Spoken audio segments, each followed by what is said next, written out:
Hey, man, he need the link. He sent it. Got it?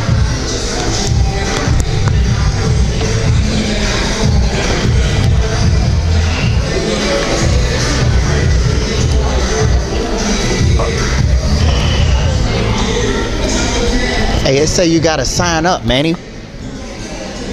Yeah. You always have to. Sign up what? How? I'll log in.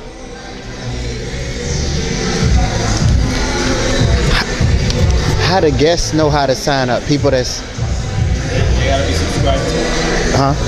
They gotta be subscribed to it. That's why we're trying to change it up for this week coming up. Oh, okay. They gotta be subscribed to it. How many?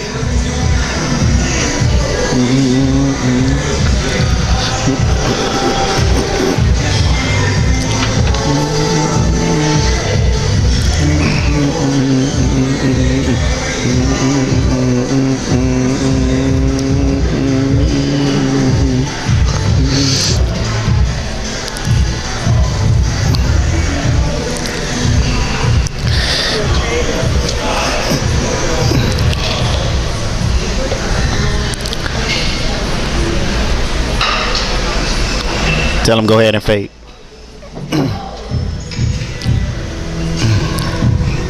You can fade.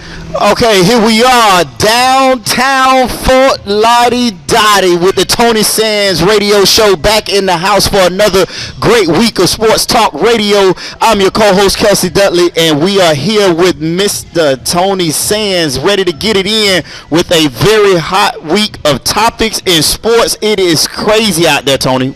When I say crazy, mad crazy. Listen, let's start off Ohio State. But first of all, when we start off, I got to do something. Last week I made a bet. But it was some of the things I added into the bet that got me in trouble. Some of the things I added into the bet got me in trouble. Not that I didn't win the bet, not that I wasn't confident enough that the bet was staying. It was just some of the things I added into the bet. Maybe too many things were thrown out there on the table. Sometimes the couch, sometimes the couch make you rethink some things. So I got to rethink some things of what I said in the bet. Now listen. There's some things that I got to rethink in the bet. When it comes to all this, what I mean by that is that, I got to apologize to the wife because I added the wife in the bet. So I'm apologizing openly on air. Hey, listen, young fellas, that's why I'm telling you, you got to always be willing to apologize. There's happy wife, happy life, right? Oh, man. When I say, of course, that's why that's why I am apologizing. That's why I am apologizing right now. But let's get into it. My wife, I'm apologizing for me adding you in the bet. Maybe you mean more to me than that. But let's get into the show. Ohio State. And when we say apologizing and pulling things back, Ohio State pulls the summer aid. What is that telling a guy? Pulls the summer aid for Barrett. For the quarterback, the new starter that they were getting ready, and I was saying myself that they're shifting gears now to go into playoff mode with JT Barrett at quarterback. Correct. And now they pull his aid, summer aid.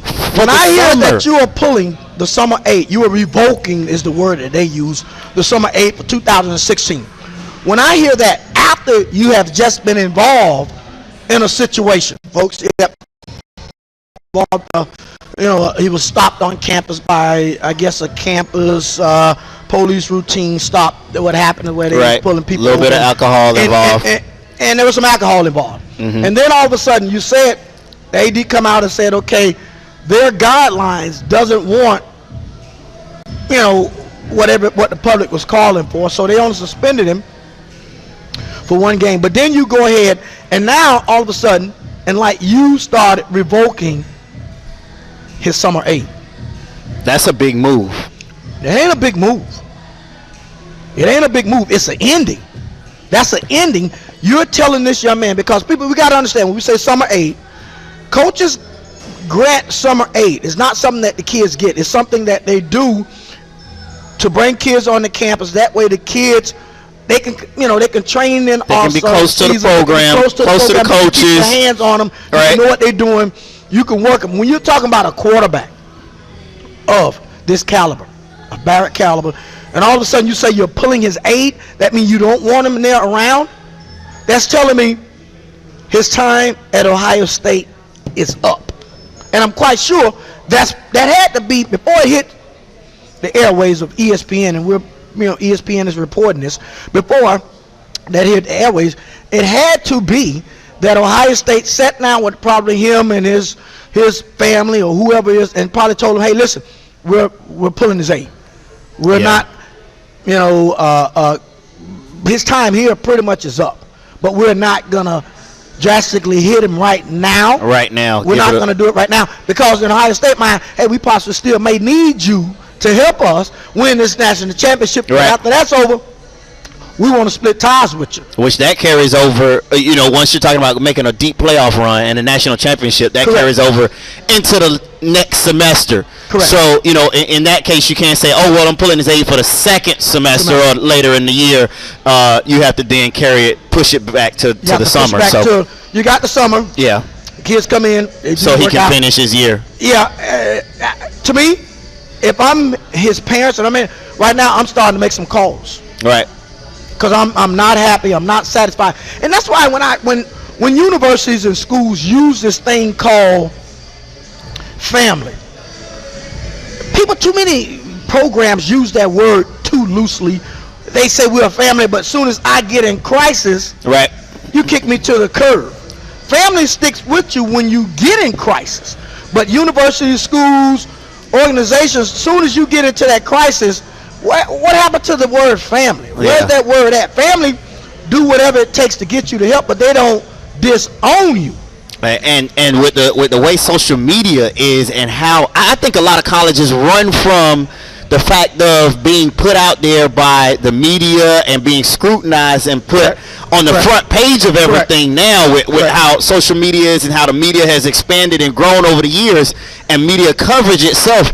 I think that, a lot of programs, they just run away from that. And herein lies, you get this situation here with this kid, very good and talented kid, but now you're pulling this summer aid. And that's tough. Yeah. You're pulling the summer aid of a young man. Because he's still young. He's still young. You're pulling the summer aid of him, and all of a sudden you're telling this young man, it's going to be, when I see him, when he come back, that's going to give me an indication of how much do Ohio State love this young man. Right.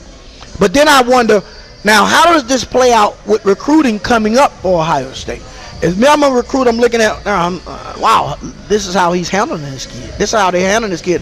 Right. I want to go to a situation to where I can possibly do this, and all of a sudden now I'm in the same situation and I'm kicked to the curb. Not saying that we don't know the discipline that has probably transpired with him and Ohio State. Probably some other things might be in his jacket, what they call a discipline folder that the university have that could possibly be in his folder. So we don't know the extent of it. We're just telling you right now, they've pulled the summer aid. They pulled that summer aid, and that's wild. Yeah, you're talking about a kid that has not graduated and probably is not near graduating. So now you're talking about educational ramifications from this happening, and then this kid's probably going to have to transfer. Yeah, that's wild. That's going to be a tough one for him. But also, what else we got going on? Listen, we're hearing that possibly the 49ers, hot out the press, is shipping long-term tight end Mr. Davis to the Broncos. Tony, we're at the table. We're in Vegas. We got big chips at the table. We at the high table. What Peyton Manning did yesterday to the Green Bay Packers. Right. And then all of a sudden, you tell me you're adding another piece to Peyton Manning? Hey, and now remember, they already have an experienced tight end already in Owen Daniels. That is a very veteran tight end. Now you're adding this type of tight end to that mix. You're adding this type of tight end to that mix. That's scary to me. Moving all my chips. John Elway has just said, "Ante up." I'm moving all my chips to the middle of the table. He knows Peyton Manning. I'm all in. Peyton Manning is on the back end of his contract. Right. So I got to get him everything now. To to win now. Because I can't wait, because there's no waiting in Peyton Manning timeline, because Peyton Manning, now the way he played last night, though, Right. was unbelievable. Right. He played an unbelievable game last night. And how often, you ask yourself, how often am I going to get that? And then I'm pretty sure John Elway is saying the same thing. How often am I going to get that? Now, with the defense that they have, Tony, it's Wow. I want to move my chips to the middle of the table. I'm all in. Now, listen. Now, you know I'm a Jayhawker. And you know what that secondary is built up by, right? Straight Jayhawkers. Who we got? The Keep to lead. yeah, and keep Chris. to lead. And my man Chris. Those are Jayhawks. Jayhawk? Those are Jayhawkers, Wow, baby. I didn't know that. Rock Chalk Jayhawk KU. Okay, We okay. have that defensive secondary on lockdown. Pro Bowlers. Now, you know, because the Jayhawks, we have 4 people in the Pro Bowl. Jayhawks is getting a plug in for you. We have 4 in the Pro Bowl. 4 in the Pro Bowl. Trust me, Jayhawkers is getting it in. But let's get back to it. Now, let's say you add that to the mix. Peyton Manning looked at like a young Peyton Manning. He was rolling out, scrambling, getting it in. He reminded me of a young, very young Peyton Manning yesterday. He made me he get wasn't the Peyton comfortable. Manning that we were looking at earlier saying, he can't throw the deep one. He was showing you that he could throw the deep one. He was showing you he could throw the intermediate routes. Right, yep. He had everything clicking for him. And to go up against a guy like Aaron Rodgers Yeah. and make Aaron Rodgers look like you ain't on that elite level of a Tom Brady and a Peyton Manning. You're on that bottom tier. Yeah, I'm still the You head still- honcho. yeah, It's don't me forget and it. Brady up here, and we're Don't looking down. Or get it here, buddy. Don't forget it. I am the man when it comes to this. Okay, I got this team, and right now with this move, Tony, Go ahead. with this move, Tom Brady. better I look got out. this Tom Brady team better look out. right now. Tom Brady better look out. Tom Brady Better look and Belichick better look out. Get out all of the spy equipment, all of the secret So you're cameras, saying Tom all of Brady the and all that, videotaping. They better look out. John Elway's. They better start captain in the fight to win. videotaping practices, putting out the secret equipment, everything, because Denver is coming. Denver is coming. They're coming. Looking for Peyton Manning. Wow. And just give an update on Lockett, who was violently, I wouldn't say violently, who was blocked in that game because it was a clean block, because at that point, both guys faced up to each other. Right. Had surgery today on his neck, and he's out for the season. So we wish him and his family the ultimate best. Yeah. They're definitely. Ultimately best. But when I say best, I think all of a sudden I thought of best, Kelson, I thought of UM. What about you? What It took 8 tries. 8 That ball tries. it reminded me of a rugby game at the end. That was like a rugby game. Better than the Stanford situation. I thought Better that than the Stanford the guy was situation. gonna get tackled in the end zone, and then all of a sudden they This thing get went out of flying it, off. and then I see all the Duke players falling over like dominoes. They were tired. I'm gonna tell you, they were. Listen, what I saw on that, I saw a bunch of guys that were tired. A special team that were tired, didn't know what was going on. This is something new to them. You wouldn't probably done practice this, but when I look at that, it tells me a couple things. And then down here in South Florida, folks, we are at Tilt to Kill here in Fort Lauderdale, Florida, on the corner of Andrews Avenue and Los Olas, 219 Andrews Avenue in Fort Lauderdale, Florida.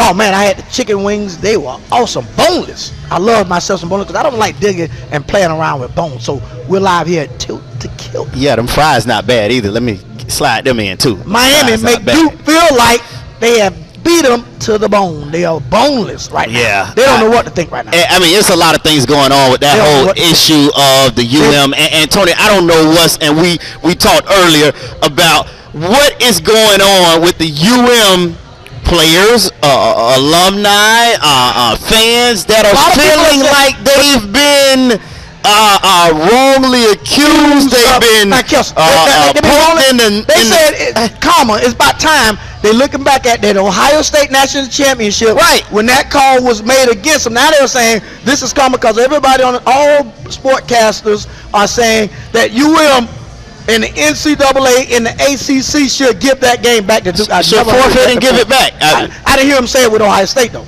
I didn't hear Right. him say, "Oh, you got to give Miami back that so they can win the national championship." I did not hear that Right. around Radio Nation. Didn't hear it with Notre Dame. I did not hear none of that. All of a sudden it happens with the University of Miami, and I'm starting to hear people say Miami needs to give that game back. I've never heard that in my life. Right. I've never heard to give it back. I mean, a win is a win, however it comes. It was mistakes made. We know that. We saw the videotape. So it shows the mistakes there. It should have stopped. But the game is in the past. It's in the past. Right now, Miami is moving on. Duke, you better move on. Yeah, if you're trying to still for win real, because they still have a chance to win the ACC Coastal. Yeah, they're trying to win the Coastal Division. They still have that opportunity. But Kelsey, let's get into it. A coach grab you on the sideline. Coach grab you on the sideline. Get off me. Get off me. A grown man grabbing another grown man. Get up. Another grown man grabbing another grown man. We're going to come back for commercial break. We're going to get in that. Notre Dame coach grabs another coach, jacks him up. But before we do that, we're going to Drake. Because Coach went 0 to 100 real quick. So we're going to go commercial break. We're going to play Drake 0 to 100. And then we're going to come back and dig in. If another grown man on the sideline grab you, can you hold yourself back? Wow. That's tough. We're going to a commercial break here on the Tony Sands Show, live on Tilt to Kill in Fort Lauderdale.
I'm just gonna send it out for them to go through that way. Yo, tell them go BBS ready. Yeah. I ain't going to tweet shit.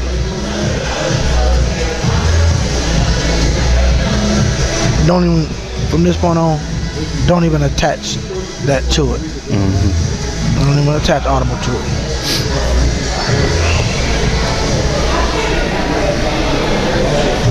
Okay. D, what's up, man? Okay. Okay, yeah. Okay, you're on your way up. Don't worry about it. You can take them off. We're waiting on you when you get up here. We got you. All right. Yeah, you can. Yeah. All right. Yeah. No, D can come on up. You can take them off. Just come on up, D, when you get here. We got it. All right. He can hang up. We good. We can come back out of break now. Let's go. We're back from Tilt to Kill in Fort Lauderdale. If you want to call in and speak with some of our guests or chime in on one of the topics, the number is 888-429-5471. That's 888-429-5471. But let's get into it. Notre Dame coach goes 0 to 100 real quick. Real quick. We're hands on. Hands on. You know what he said? No, you know what he said? I'm gonna put them paws on you. I'm gonna put them things on you, brother. and you can read the coach's mouth when he grabbed the coach and said, he looking like, man, get your hand off me, bro. I know that would have been hard for me to hold my composure because I know me. My reaction probably would have went ahead and decked him right on the sideline. But it would have been all over Sports Center right now. Coach Chip Kelly, not Chip Kelly, but Brian Kelly. Ron Kelly, both Kellys at some point probably somebody want to deck both of them. But Notre Dame's Kelly just would have been laid out cold. I mean, hey, look, Tony, and he went. He didn't walk up on him, Tony. He ran up on him. Like we forget the game, forget the plays. We ain't even talking about that. I'm gonna put my hands on him right now. Right now, I'm gonna grab him real quick for talking to a ref or at least debating. It seems with the ref on the call or whatever. I understand. Oh, you have to tell the guy. I still think you should have just told the guy, hey man, get back. Stay back. Stay back. It's not for you to talk. But you gotta get back, coach. That if your attention is so much on this situation, how much is it on the game? That's what you do a get back coach. Guys, people, the get back coaches are normally your strength and conditioning coaches. Right. Are the get back coaches. They normally roaming the sideline, making sure players back. I don't know how much attention what warrant. I don't know if the ref went and told him, hey, listen, this guy's too close to me. I don't know what the guy might have said to the ref, but I don't know if it warrant that type of reaction. I just don't know. I don't. Tony, it didn't. Let's just go ahead and put it out there. It did not warrant that. Grown man. And now they got to go back in the office and work together. And now you got to understand. Now you know the brothers. Oh man, you know the brothers. And you know how long these college coaches spend together in an office, going over recruiting and play diagramming and after meetings. But like I said, you know the brothers. I know his phone was blowing up. I know the brothers was calling him from his hometown, telling him, "Boy, you let that man grab you like that? Is you crazy? I know, man, you ain't do nothing." He's got to deal with that sector. Then he's got to go in the office, and U.S. coaches. We smirking and talking up on that, bro. Man, how you let that guy just grab you like you ain't even fight? I thought he would at least take his hands and kind of. Oh man. I did one of the moves, slap your hands off and just stood up. Even if I don't. But then you said, Kelsey, earlier. He thought about his job. You can tell. I mean, what would stop a person from responding that quick? Now, if I had to think that he knew that, okay, this is my boss, and I'm probably going to get fired, and I'm not going to look at it that way as a point of, okay, we're just two grown men. But after the fact, he probably second thought and said, I should have looked at it like two grown men because I'm feeling some type of way. Even though that is his boss. Right. Once he grabbed him, he can't take employee boss thing out the workplace. He stepped out of the line. Because it's almost in any other workplace that would be considered violence in the workplace that warrant dismissal. Yeah. That warrants any other workplace in America, you would have saw that being done. That would be considered violence in the workplace. Yeah. Grounds for dismissal. Yeah. Point blank. Verbal harassment or something along those lines. Yeah. It's curious today of how Notre Dame is dealing with that situation. I haven't heard anything as of today about it. Maybe later on in the week we'll hear something, but it hasn't been making the media news as far as being played. The video over and over. We've seen it a couple of times in some airways, but we haven't heard too much of anything. I haven't heard anything much about it on that situation. So obviously he's staying on the staff. We know that. How could you dismiss this guy when you initiated the physical abuse more than anything? I couldn't work in the building anymore, Tony. I would have went home and man, I've been talking. Told my wife or whatever or family members. Look, hold on. I will be going to a new job. If you have children and your son saw that, what's your reaction? How do you explain it to your son, though? How do you explain that to your son? Because his kids, his friends gonna say, "Dad, I seen that grown man, and they ain't gonna use." They gonna say, "Man, that grown man punked you, Dad." You can't say that. Listen, I'm just telling you what they gonna say. Dad, that grown man punked you. That's the terminology the young folks use. The terminology, Dad, that man punked you. What do you tell your child? Man, How do you explain that? Tell me. I mean, what do you say? I don't know. That's what that's what I'm saying. What do you tell your child? Because Turn the other cheek? you can use that. Sometimes, son, you have to turn the other cheek, and when you know that you're right, or when you know that there's certain situations that were not handled appropriately, you have to turn the other cheek. Know that you're the bigger man.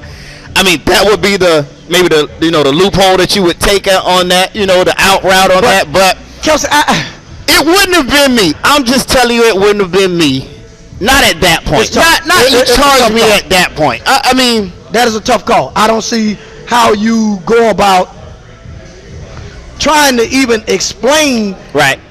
that. I understand you'll say, son, you be the bigger man and take the higher road, but sometimes when you're pushed in a corner, I know I used to tell my kids all the time, now listen, you better make sure that was your last resort when you resorted to violence. They don't push you up against the wall and you tried, exerted every means necessary to get this resolved. That means you went to teachers, you went to administrators, and all of a sudden this person back you in a corner. Yeah, you better come out swinging at that point, because there's no other option.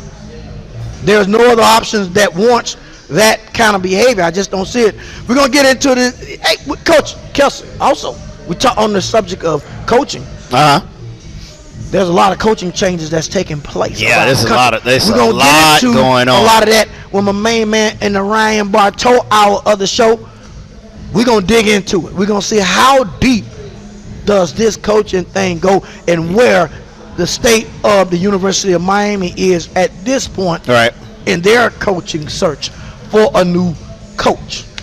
A lot of schools are looking for coaches, looking to change. It's going to be a lot of changes in this offseason with a lot of programs looking at the way that these coaches are either stepping down or, they're getting put on the hot seat and being released. So, if you're in a coaching profession and you're looking for a job this offseason, it is jobs. It is open season. Mike Riley at Nebraska, I think is on the hot seat also.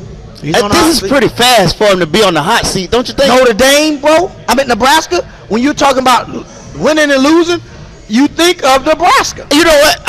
You think of Nebraska. Let me throw this out there. You think about Nebraska. You know how we're talking about UM, and we say the UM fans are uptight about their situation, and they're hearkening back to the older days. Are we getting back to the old UM? We're getting back to the old UM. We can be that. Is Nebraska that team that's thinking along the same lines as UM? Also, they're the old talk about Tommy Frazier. Bring back Tommy Frazier. Bring back tradition. Tom Osborne. In college football. When you talk about tradition in college football, there's 4 teams that come up in your mind. Right. Oklahoma, Nebraska, University of Miami, Notre Dame. Notre Dame, right. Those are teams that automatically comes out in your mind. When you look at Nebraska, you're looking at Miami. Those are the 2 teams out of those 4 that are on the downslide, that are not doing what their tradition have given them to do. High expectations have been set at those universities because of tradition. Of the tradition of the athletes that have went through. You look at Nebraska, you look at Heisman Trophy. You look at Miami, you think Heisman Trophy because their athletes have won Heisman Trophies. They have won Heisman Trophies. The AD is also, at Nebraska is kind of giving the guy his support, but I can tell you today I'm giving you my support, and come next week, as we see, Miami's situation is the perfect situation. I'm not going to make this move until the end of the season. Right. I'm not going to make the move until the end of the season because I feel that's where you got to do it. That's what Blake was saying, and all of a sudden, again, guess what? After the Dolphins win big and win, all of a sudden, we feel like we got to go in another direction. Right. And we got to let go Al Golden. So when you hear an AD start speaking on that, you better look out. Your neck is really on the chopping block at that point in time. I mean, gosh. It's on the chopping block. But if I'm him, I'm saying fire me now, so that puts me in line to get me ready for one of these upcoming opening jobs that's going to happen. Yeah, that's true. I mean, it just does. Gosh, that is quick. And that's why they better do what they got to do, because that's what we're bringing our main man back to the show. We're going to jump in. We're going to let Lil Wayne in this commercial break called Mr. Carter, and then we're going to call Ryan Bartow. So we're going to go to a commercial break, quick break, and we're going to Mr. Carter. Lil Wayne and Jay-Z going to talk about Mr. Carter. They're going to let them call it, and then we're coming back with the main man, Ryan Bartow, the Ryan Bartow out here on the Tony Sands Show as we dig in to coaching changes, recruiting, and all the other things that goes with making a program and a young man successful here on the Tony Sands Show. Here to take it away, Jay-Z and Lil Wayne, Mr. Carter. Having out there. After Halloween party or something? Yeah, they're up in the park. At the park?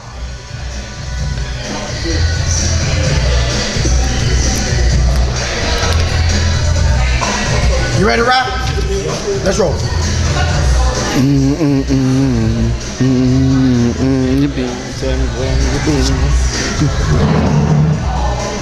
Hey, what? Oh, well.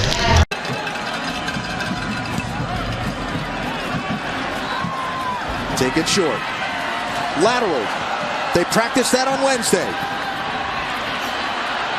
Time's going to expire on the game, so this either goes or it doesn't.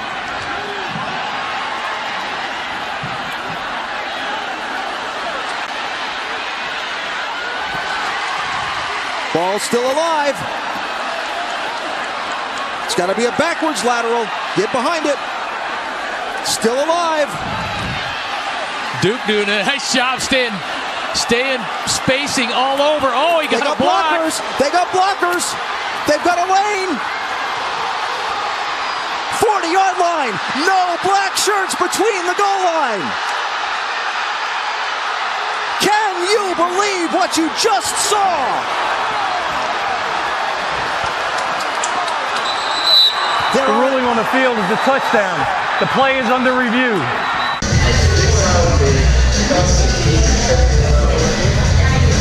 I'm going to use this as your song when I bring you in, Mr. Carter. Where you been around the world. Back again.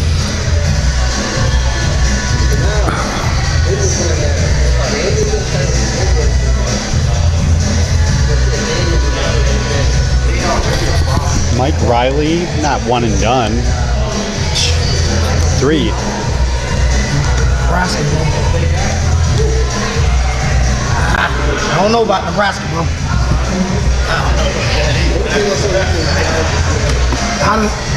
All right. I don't think they can ever get back to what they were. They're done too. Them on Miami done.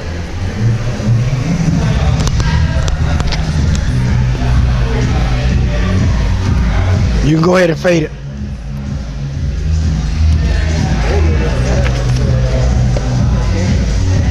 We're back here on the Tony Sands Show. Listen, every time you hear that song, you're going to know that my main man, Ryan Bartow, is in the building. You heard Lil Wayne, Jay-Z say, Mr. Carter, where have you been? Been around the world, and he's back again here on the Tony Sands Show. My main man, Ryan Bartow. Ryan, let's dig into it. As I told my audience, a lot of coaching changes. A lot of people don't know if they're going to have jobs. You've been around the world back again, like Jay-Z and Lil Wayne say. Give me some of the insight on what's going on. Well, let's dig into the schools that you've been here in South Florida. Yeah, I say we start, right away. Yesterday, Virginia Tech, Frank Beamer announces he wasn't going to come back. I was hearing that already on Friday, that he was going to announce that to his team after they beat Boston College. It came out Sunday. Right away, the first name that pops up, defensive coordinator Bud Foster. He's a big reason why Virginia Tech has been successful in the ACC. Exactly. So, plus, if the next coach opts not to keep Bud on the staff, he's owed $1.2 million. Wow. So, 1.3. So that's potential. The guy to really look for that, though, is Rich Rodriguez. He's out there at Arizona. He worked for the athletic director that's now at Virginia Tech. There's a built-in tie there. That rumor's been going on since early this spring. So when I talk to my contacts, the main two names I'm hearing is Rich Rodriguez as well as Bud Foster. Another guy to really keep an eye on for that job is Justin Fuente. He's got Memphis undefeated. Now he's a guy that probably would keep Bud Foster in a role as a D coordinator, and I think that would make everybody happy. Now when I think about Virginia Tech and I look at this whole situation, Frank Beamer you cannot think about Bud Foster. So I'm trying to figure out, how do you overlook a Bud Foster? Because in my eyesight, I always vision that this guy would be the coach in waiting. I'm quite sure that's why when you look at, you're giving an assistant coach $1.2 million, and yet it's still, this guy's been there with you, have been through all the storms with you, have helped your defense become what it is, and you don't give him that opportunity. I think, I find, unless there's something that we don't know, man, that's deep. Well, Frank Beamer, obviously Virginia Tech was nothing before he built that program into a multiple ACC champion. He's really made it into a really good program. Correct. And Bud Foster's a big part of that. I think ideally Frank, if he had his way, Bud would be the next coach and coach maybe 5-6 years, and then his son Shane Beamer would take over from that point on. But I just don't think the AD, as well as the boosters, the money people, are really feeling that to be the option. I think they're going to reach out to Rich Rod. Now, Rich was asked when he got the Michigan job to bring in his own D coordinator, not to bring in Castile, who he's now reunited with, that Correct. he was with at West Virginia and now Arizona. So that could be a deal breaker, because I don't think he wants to bring in another guy, since that work didn't work at Michigan. Work out, so Fuente might move up. And possibly keep Bud Foster around. Yes. But now tell me this, and I know Rich Rod, when he was at Michigan, he was able to come down here. He picked up Jannard Robinson, the guy that I trained. But tell me, being that you are on the East Coast, the West Coast, you're out there on the West, how does that affect your ability to recruit on the East Coast all over again? How do you get those connections and those ties back? Because when you're on that West Coast, you're mainly dealing in that California area. Yeah. You'll go to that Vegas area. You'll tap into that western part of Texas. How do you get that reconnect back when you're talking about recruiting with South Florida, which I'm quite sure be a hotbed of his, with the Georgia area, with that coast? I think that's one of the things that the administration at Virginia Tech is fired up about Rich Rod. Okay. Former offensive coordinator at Clemson. Correct. So all the high school coaches in the Carolinas remember him, think very highly of him. As well as, he won big at West Virginia. He was at Michigan when he recruited Southwest Florida quite a bit. So, he's an East Coast guy. His staff, whether it's Gibson, Casile, all those guys are East Coast recruiters, so they have ties there. The key in Virginia Tech is, can you get the kids out of Virginia Beach? The 757, that's the number one producing talent in Virginia. If you can get your share of kids there, then you can play against anybody in the ACC like they've proven. When we talk about ACC, let's stay in it. Let's dig into this UM thing. Yeah. Let's dig into, you are in the hotbed of recruiting. You're speaking with a lot of high school coaches. You're finding them questions. They're telling you things. What are some of the things they are telling you in reference to this University of Miami's job? Well, last week I went through 29 high schools in 5 days, all from West Palm Beach down into Broward, into Dade, and I polled all the coaches on the record. What type of coach should Miami be looking for? Give me your preference and your opinion of a good fit. Correct. I had a couple coaches prefer Greg Schiano. I had a Butch Davis here and there. I had a couple for Charlie Strong, but probably 23, 24, 25 of the 29 that I mentioned were all about Mario Cristobal. That's the guy that they want. Now, you say you had a couple that wanted Butch Davis.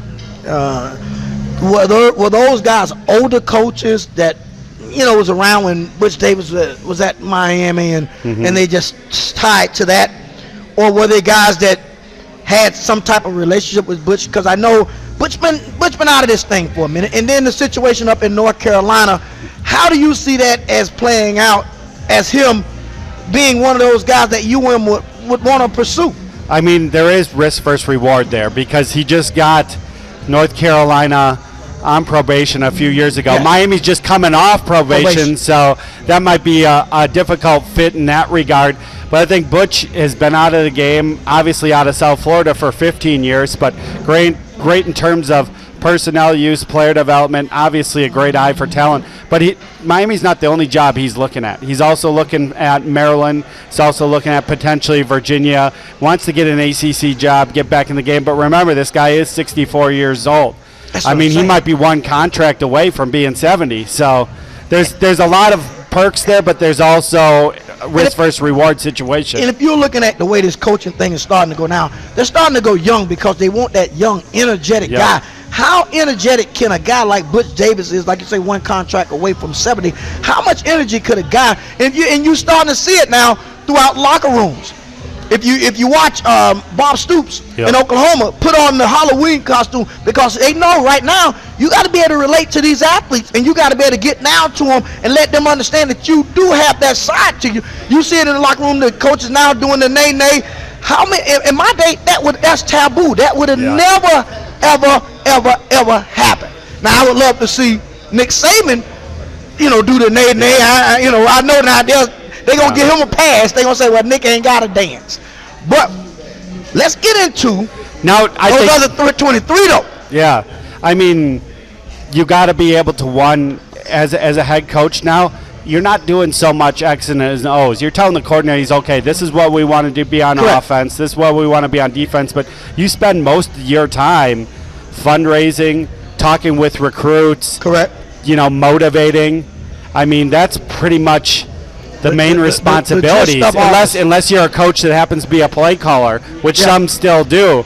But your main job is to get talent there and be able to connect with these kids. And I think that's what a lot of these high school coaches and recruits that are so fired up about Cristobal is the energy level, being from Miami, being able to relate to these kids because he's been there and done it before. Because I'm hearing a lot of Canes want Kane. That Kane, a lot of the alumni, and a lot of people saying they want somebody that can relate to the University of Miami way. That's why the first four names you heard, obviously, beyond Butch and Shiano that have coached there in the past, was Cristobal, that's an alum, top recruiter in the country on 24/7 Sports last cycle, as well as Rob Chudzinski, who is an alum, was offensive coordinator for the best team we've ever seen in 2001. So there's some fits there as well. But how and when I look at, and I know he's a guy that's at the pro level, but when you're talking about this area, who's already have a connect with high school coaches in this area, high school coaches, and you look at all those names,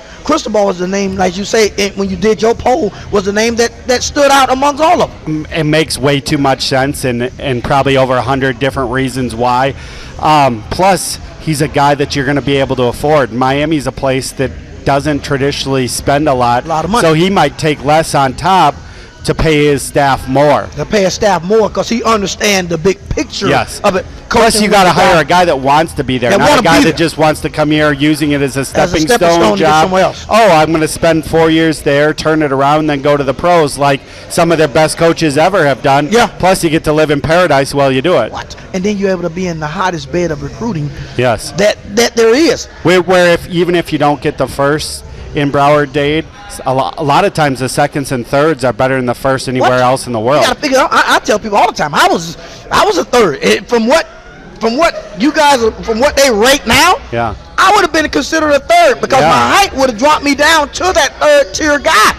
But I was able to go to Kansas and excel and take my game to a whole level to where I'm an All-American. I was a Player of the Year. So when you were talking about that, and I think Cristobal has that mystique to where everybody know that he coached up.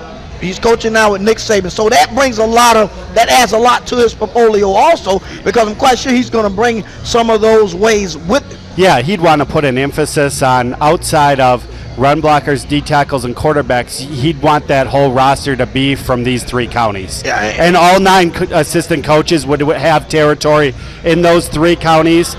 Palm Beach, Dade, and Broward, and they would flood that and make sure. That's how you would flip the roster, because you would sign 25 in your first, second, and third class. Well, then all of a sudden 75 of your kids, maybe over 60 of them are local talent. Local guys.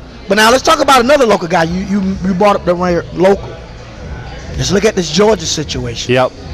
Do he try to throw his name in the hat? Well, Mark Richt tried to throw his name in the hat. Mark Richt, and I've been picking up some steam on that this morning because he is an alum. Maybe his 15 years tenure, which he's been highly successful at Georgia, has run its course there. And all of a sudden, Florida, that wasn't supposed to be good, is probably going to represent the SEC East in the title game. So maybe he's ran his course there. You always hear with Mark, if once his time is done at Georgia, whether that's this year or not, that he's going to retire from coaching. He's going to get into his mission work, help others out. He's made over $40 million.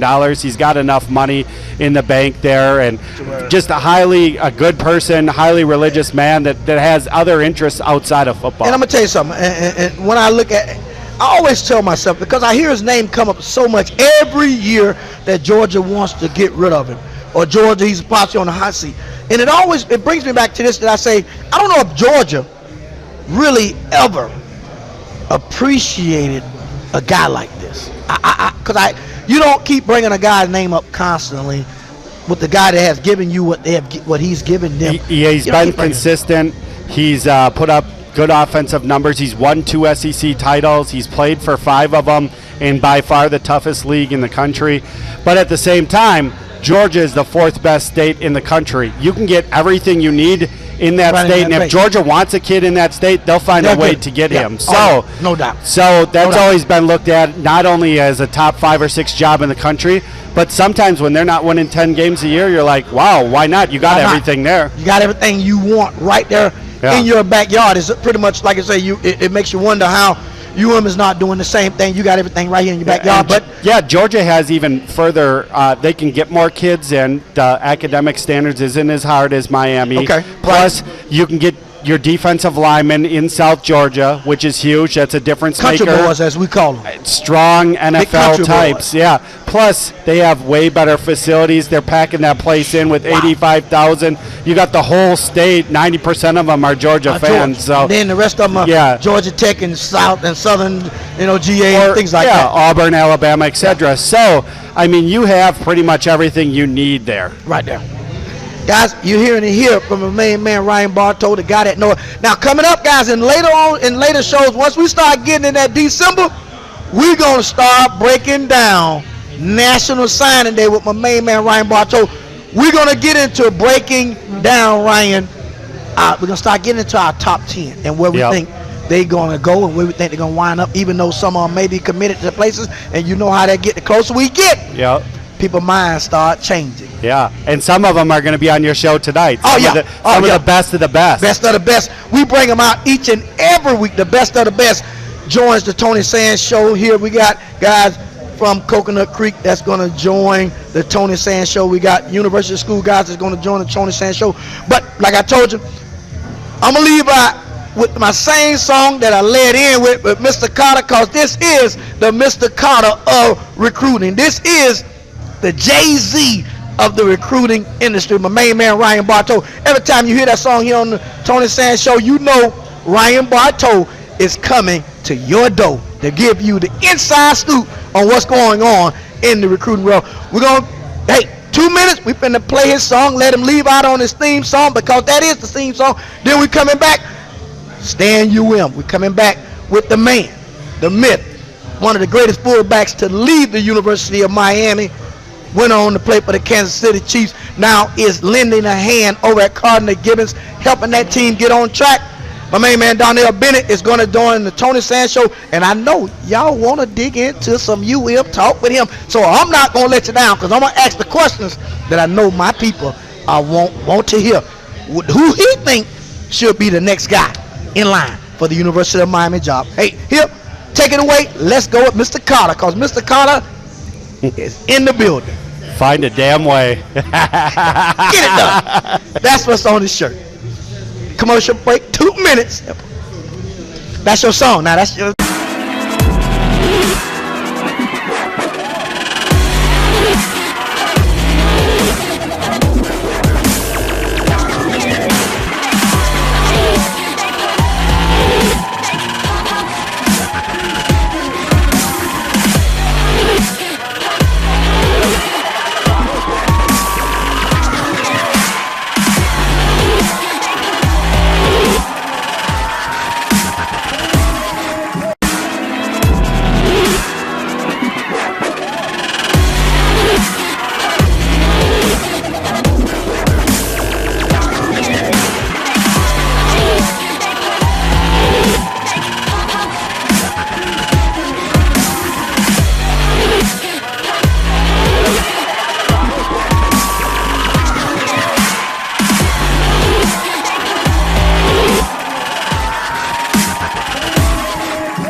short. Lateral. They practiced that on Wednesday. Time's going to expire on the game, so this either goes or it doesn't.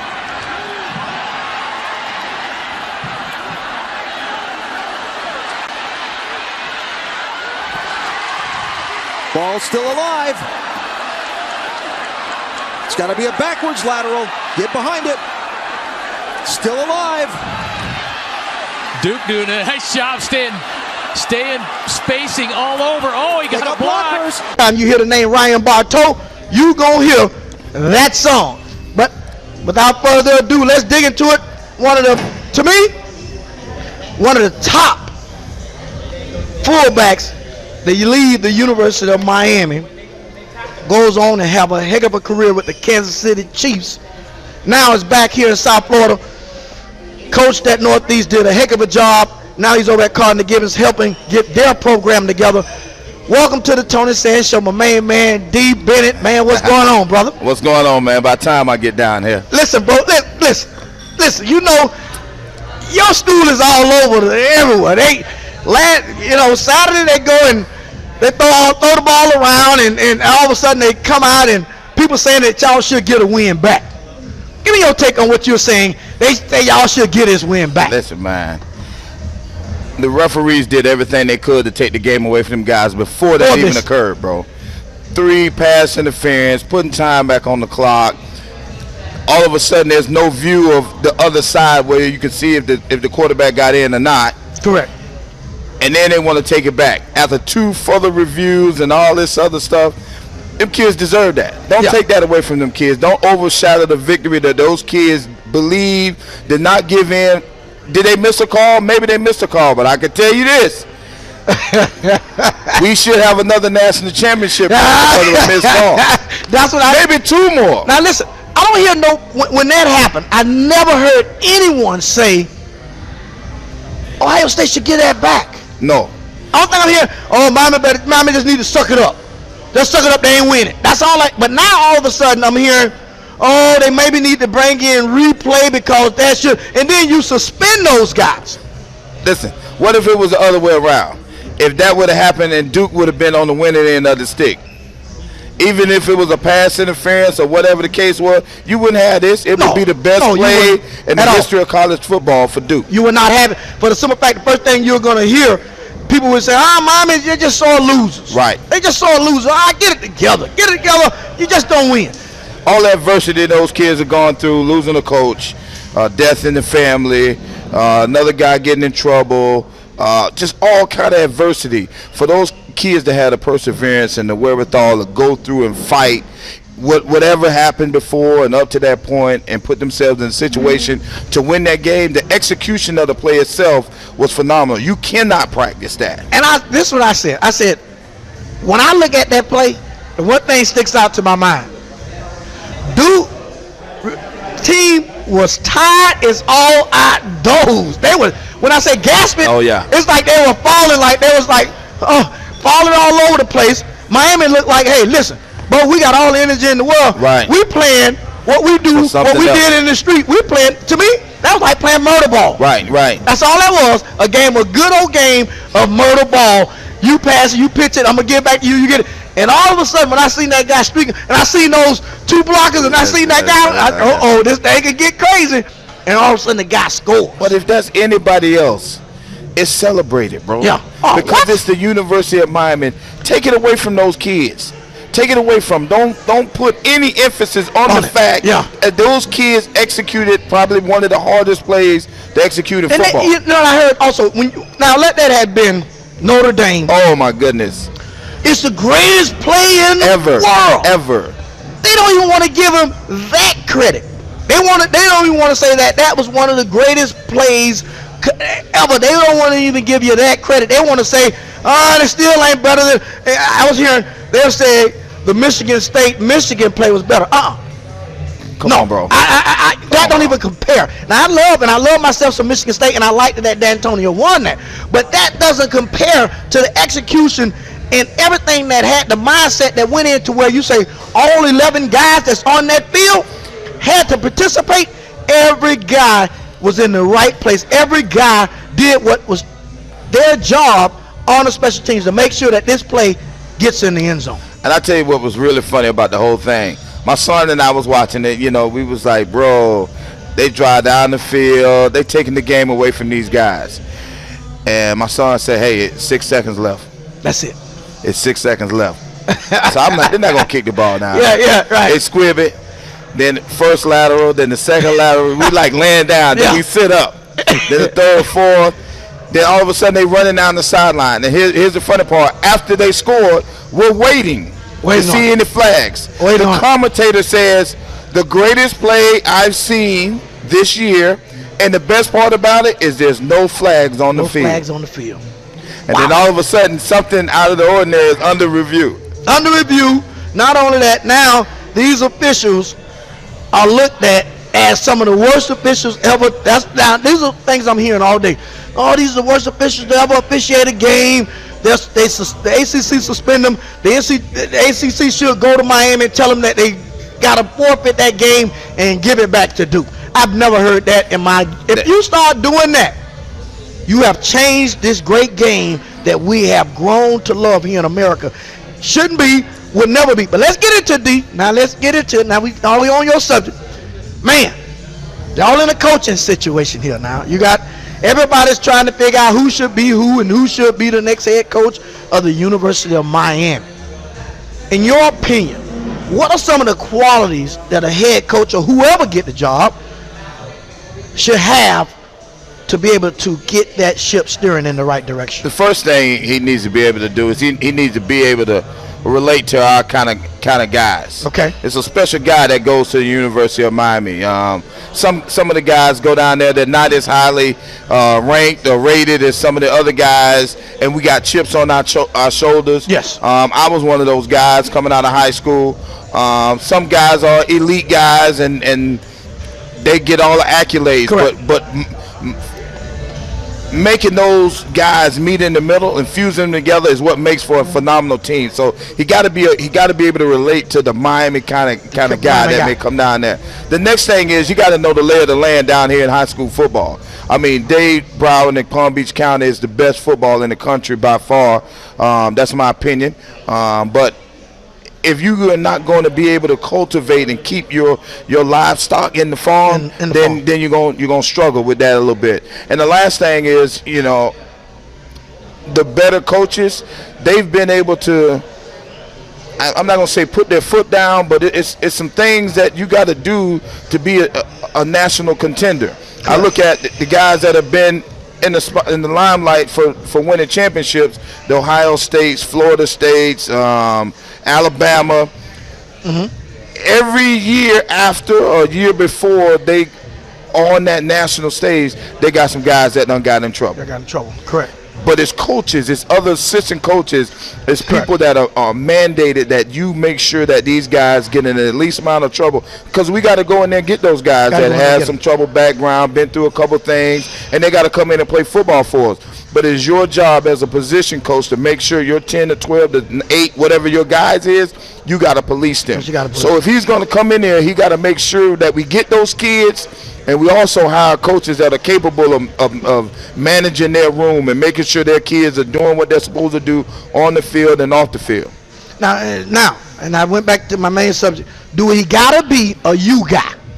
Do this next coach got to be a you guy? That's my question I'm asking. Do he got to be a you guy, or could he be a guy that possibly may understand that culture and could come in and get it done? At this point in the game, I think he got to be a you guy at this stage in the game, simply because it's not so far, but it's just the gap between where we need to be and where we are now is huge.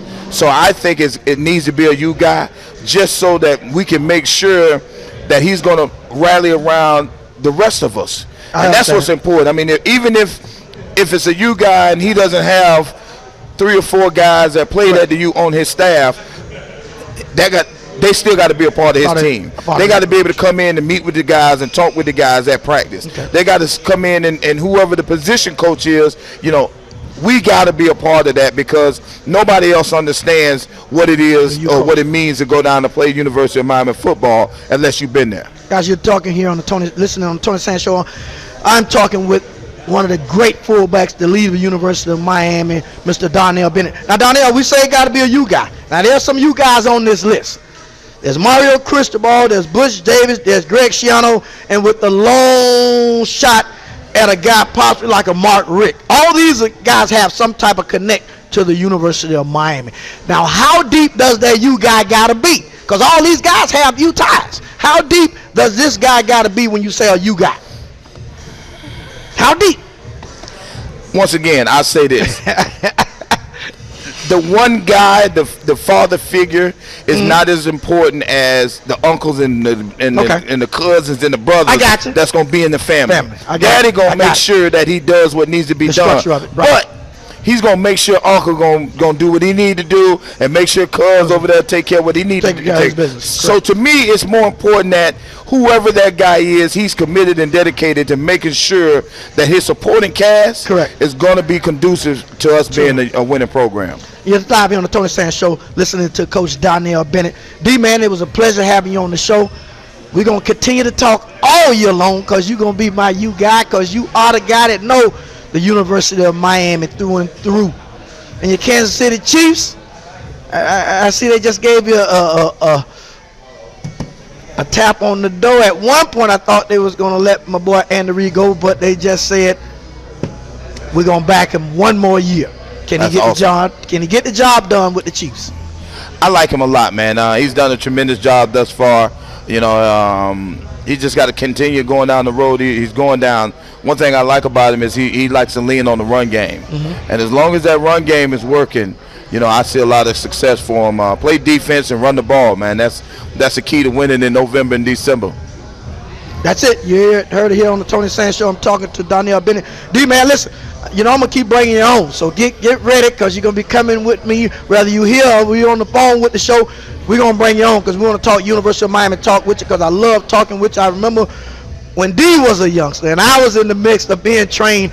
Fellas, we train together, and that's what makes it so special every time I bring him to the show, because he's going to give you that insight, because he know it, because he lived it. He is a true U guy. Every time I bring the U guys on, I got to do the youth salute with them. We're going to do the U salute. Let's get it like this here. We're going to do the U salute here on the show. That's putting up the U sign here with Coach D. We're coming back, but as we leave out, I want to hear what, because he's been on the best of both worlds. He's played in the league and played at the elite college level, winning like no other. We're going to leave out, come back, 3-minute commercial break. We're going to dig in. Me and Kelsey going to get into it. We got recruits here in the building. We're going out on Jay-Z, the best of both worlds.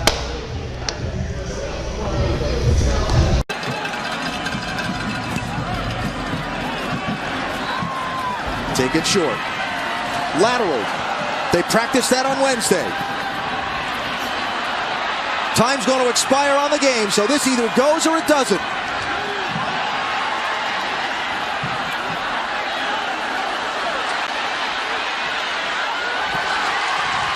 Ball still alive. It's got to be a backwards lateral. Get behind it. Still alive. Duke doing a nice job staying spacing all over. Oh, he got a block. Blockers. They got blockers. They've got a lane. 40-yard line. No black shirts between the goals.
Georgia.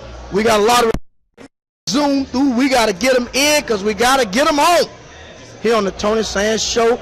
Listen, there's no other show that bring in each and every week, bring the top talent to the show. Kelsey, let's go ahead and bring this down. Let's break it down. Guys, and we also got to wrap up Michael Irvin signed football here on the Tony Sands Show. Hall of Fame ball. Real deal. That ain't, that is the real leather, fresh out the bag. It is official. We're joined here, Kelsey. Let's break it in. Let's go. All right, we got Malik Young here with us, one of the top athletes for Coconut Creek High School. This is a kid that's been atop all of the boards as far as recruiting by a lot of schools right now. Malik, tell us a little bit about just where you may be, that you committed to somewhere. Where you committed to? I'm actually committed to Georgia. I'm committed to Georgia because I love the coach, Coach Pruitt. He coached a lot of DBs around my side. He developed a lot of DBs to put them in the league. So I want to be coached by one of the We got it. You can hear me? Okay, so you're looking at the next level. You can hear me? Once you get to that point Don't worry about to it. play DB. We got him. Now, but you saying now, I'm quite sure you are hearing that there can possibly be a coaching change in Georgia, Mark Richt. How much would that sway you if all of a sudden Georgia came out at the end of this season, what we consider Black Monday, and say, we're gonna sabotage with Mark Richt? Do that play into your decision? No, because you never want to go to college because of a coach. Coaches leave and come. You want to go there because of the school and what they made of. So I'm going to stick with Georgia, and I'm going to go there because of what they have. I just want to play Georgia football. And that's what a lot of kids down in South Florida saying about UM. They want to stick to the university. They're not going to marry the coach. And that's smart. Now kids in nowadays are starting to understand the business part of it. Because you guys understand that once you get out of this high school game, this thing starts becoming a real business. This is life decisions. And I tell kids all the time when they come on my show, I got to make these decisions what's in the best interest of me, because mom and dad going to drop me off and they going back home to their comfortable living. I got to adjust to a new type of world. And would you be able to, despite playing football, and this is the one question I ask you, despite, if you had to stop playing, would you be able to live in Georgia without football? Yes, sir. And he's saying, yes, he can. Those are the decisions. When I look at it, that's a kid that has done his research when it comes to doing the game. Now, so you say Georgia, so I guess there's no other schools that's in the running of the business. I actually took one to Ohio State recently, and I'll be taking one to Auburn on November 28th against Alabama in the Iron Bowl. Oh, wow. Oh, you're going to see some real football. Man B is not bad. No. Not at all. Listen, man, I'm going to get you on, because now listen, I'm bringing in December, we're bringing in what we call positions, by positions. We're going to, with my main man, Ryan Bartow, who's the top dog when it comes to recruiting 24/7, that is getting guys ready. We're bringing in position by position starting in the month of December.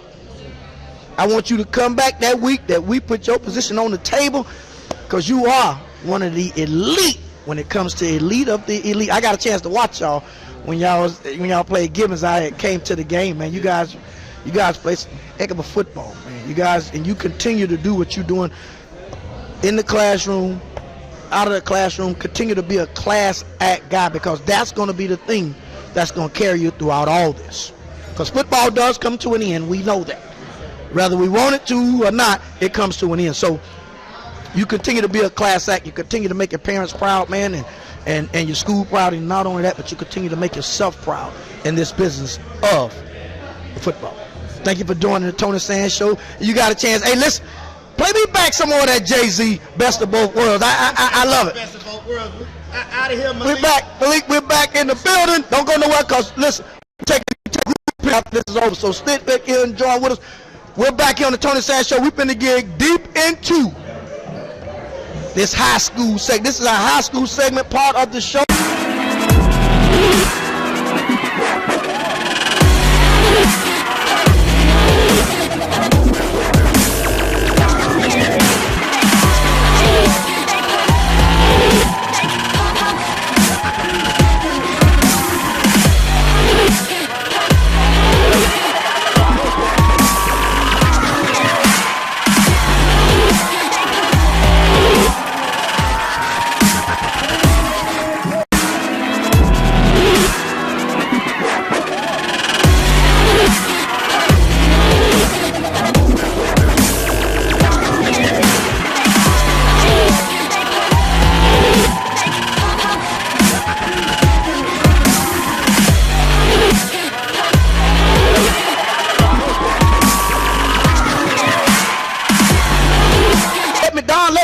for a minute.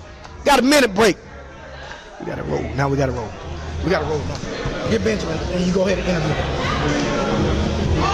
Well, he's playing, man. He's playing. Yeah, I heard. Get Benjamin. You go ahead and interview him.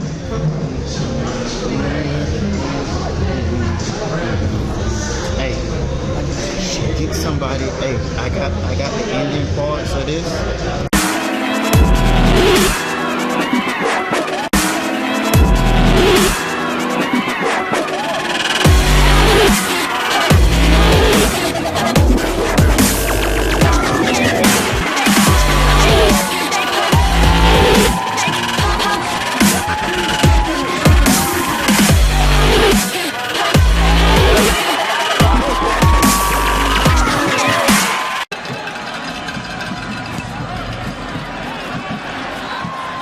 Take it short.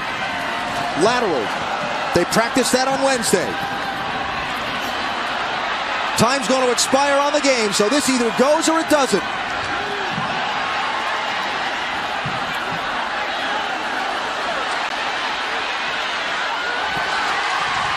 Ball's still alive. It's got to be a backwards lateral. Get behind it. Still alive. Duke doing a nice job staying spacing all over. Oh, he got a block. Blockers. They got blockers. They've got a lane. 40-yard line. No black shirts between the goal line. Can you believe what you just saw?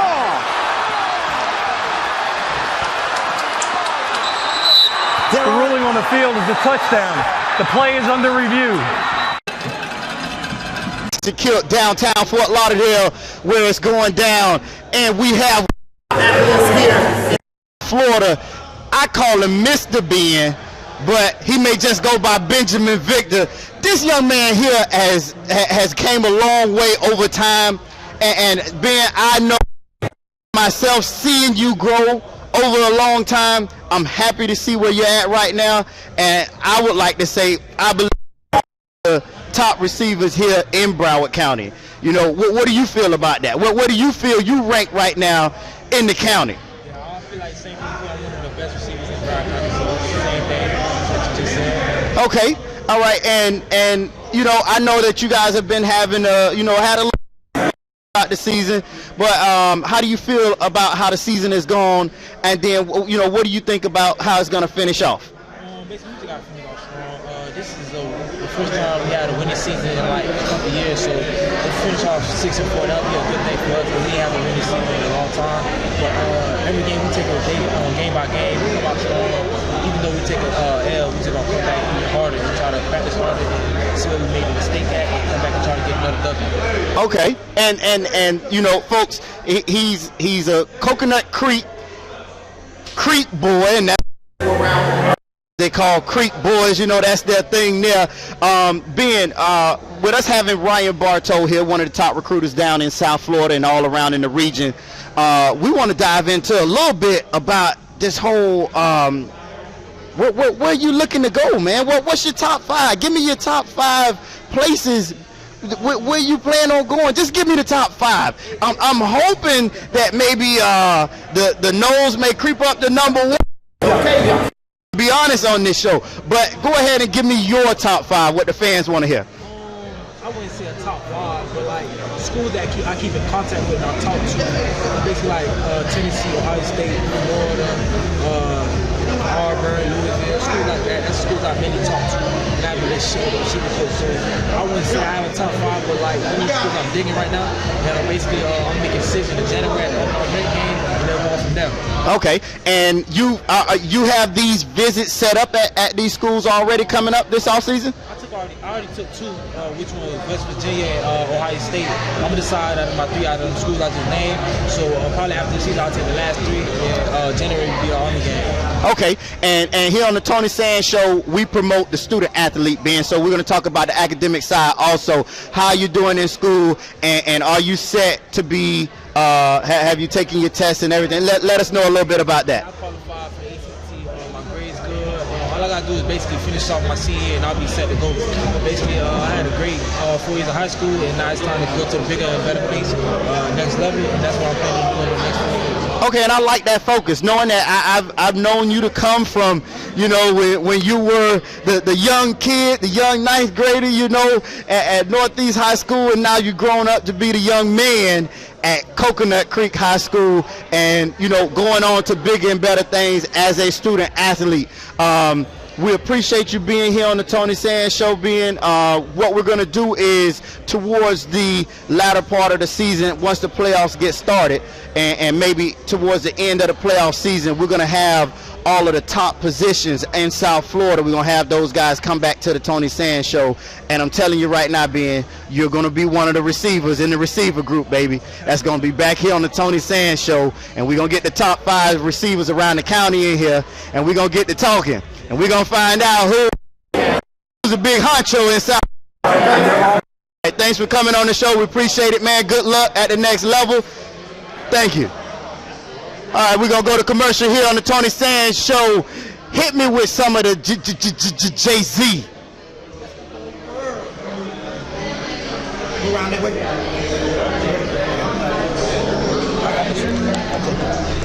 Wait, I got to get Jay-Z. Oh, he came back with the car. Yeah, I'm bringing the real Mr. Carter to the show again. Hey, Mr. Carter. Huh? So, there you go. Put that one on. Kelsey, take this. Hey.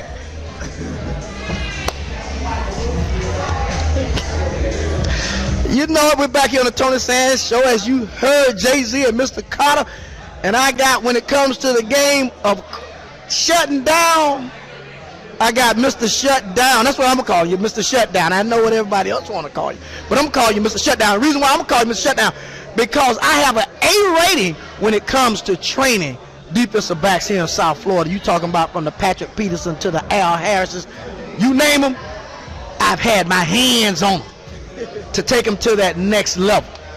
Now, my co-host said that you are, how true is that?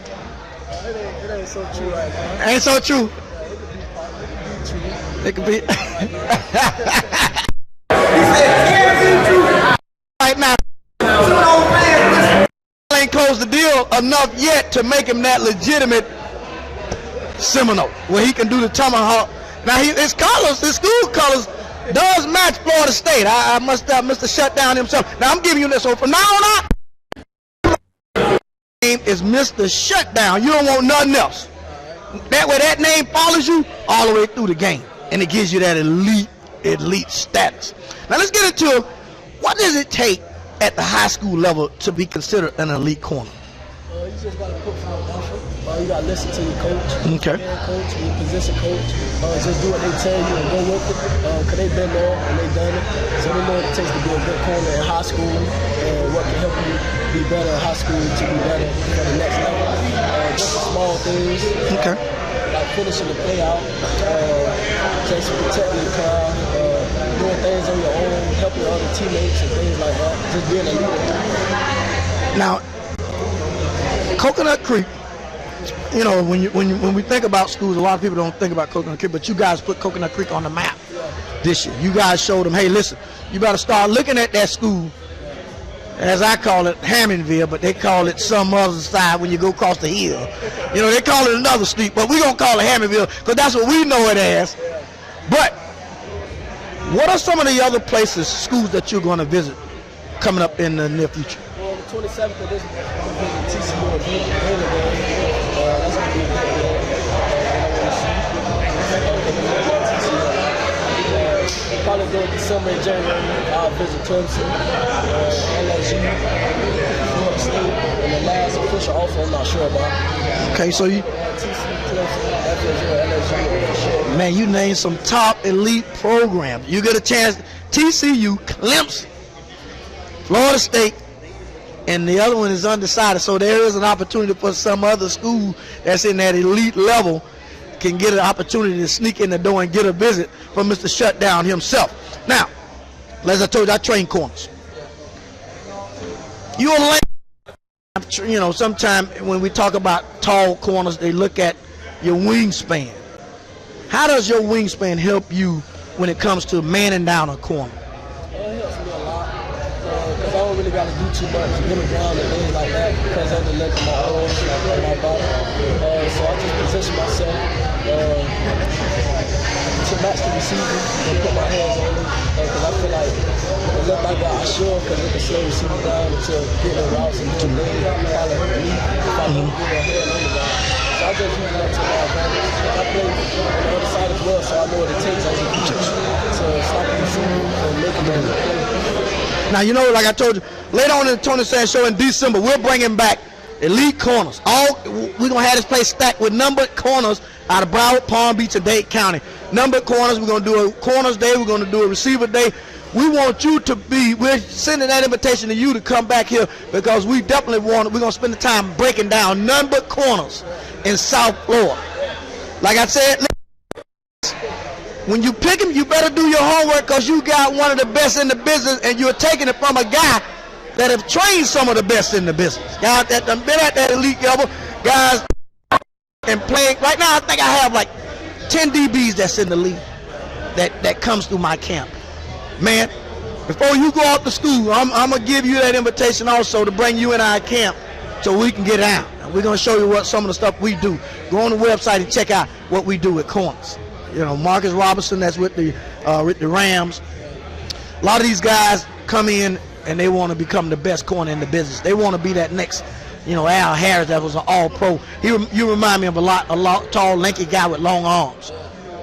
You continue to put your family first, continue to make your family proud of you, continue to make your schools proud of you, and continue to be the person that you are, man.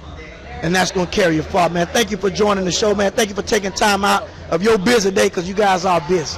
Because the season ain't over, folks, but they're coming to join the Tony Sands Show. Each and every week, we get the elite of the elite joining the show, man. Thank you for coming on the show.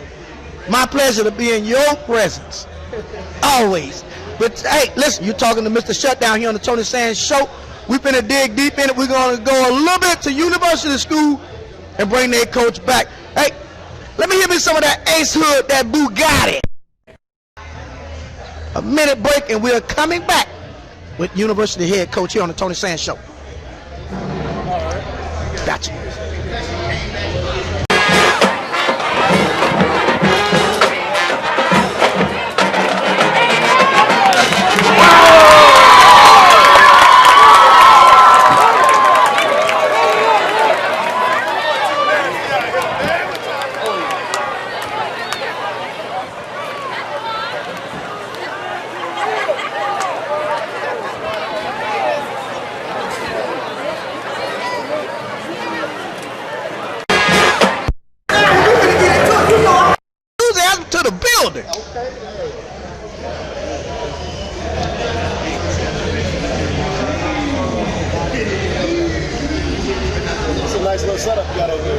Man, I love it over here. I love it. Take care of you, man. You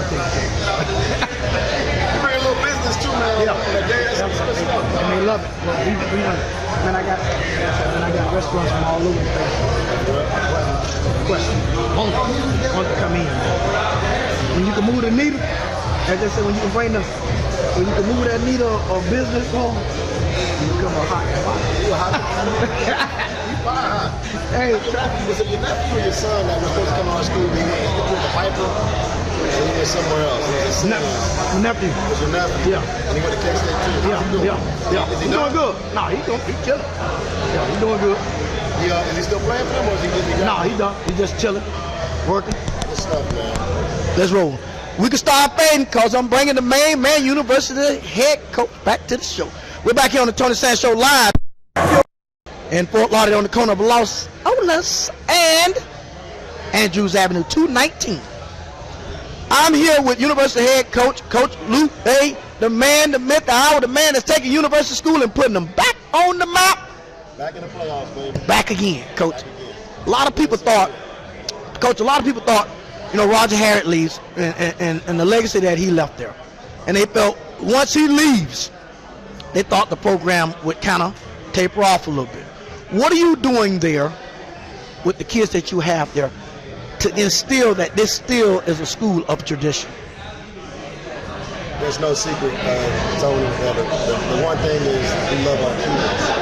At the end of the day, when you invest time in the kids, whether you got a little bit of talent, a lot of bit of talent, or no talent at all, when you invest and you're authentic with these kids and they see that, man, this guy really cares for me, man, he cares for my future, not only on the football field, but on the football field, they're willing to go through a big wall for it. I can't even want to say I have a great coaching staff.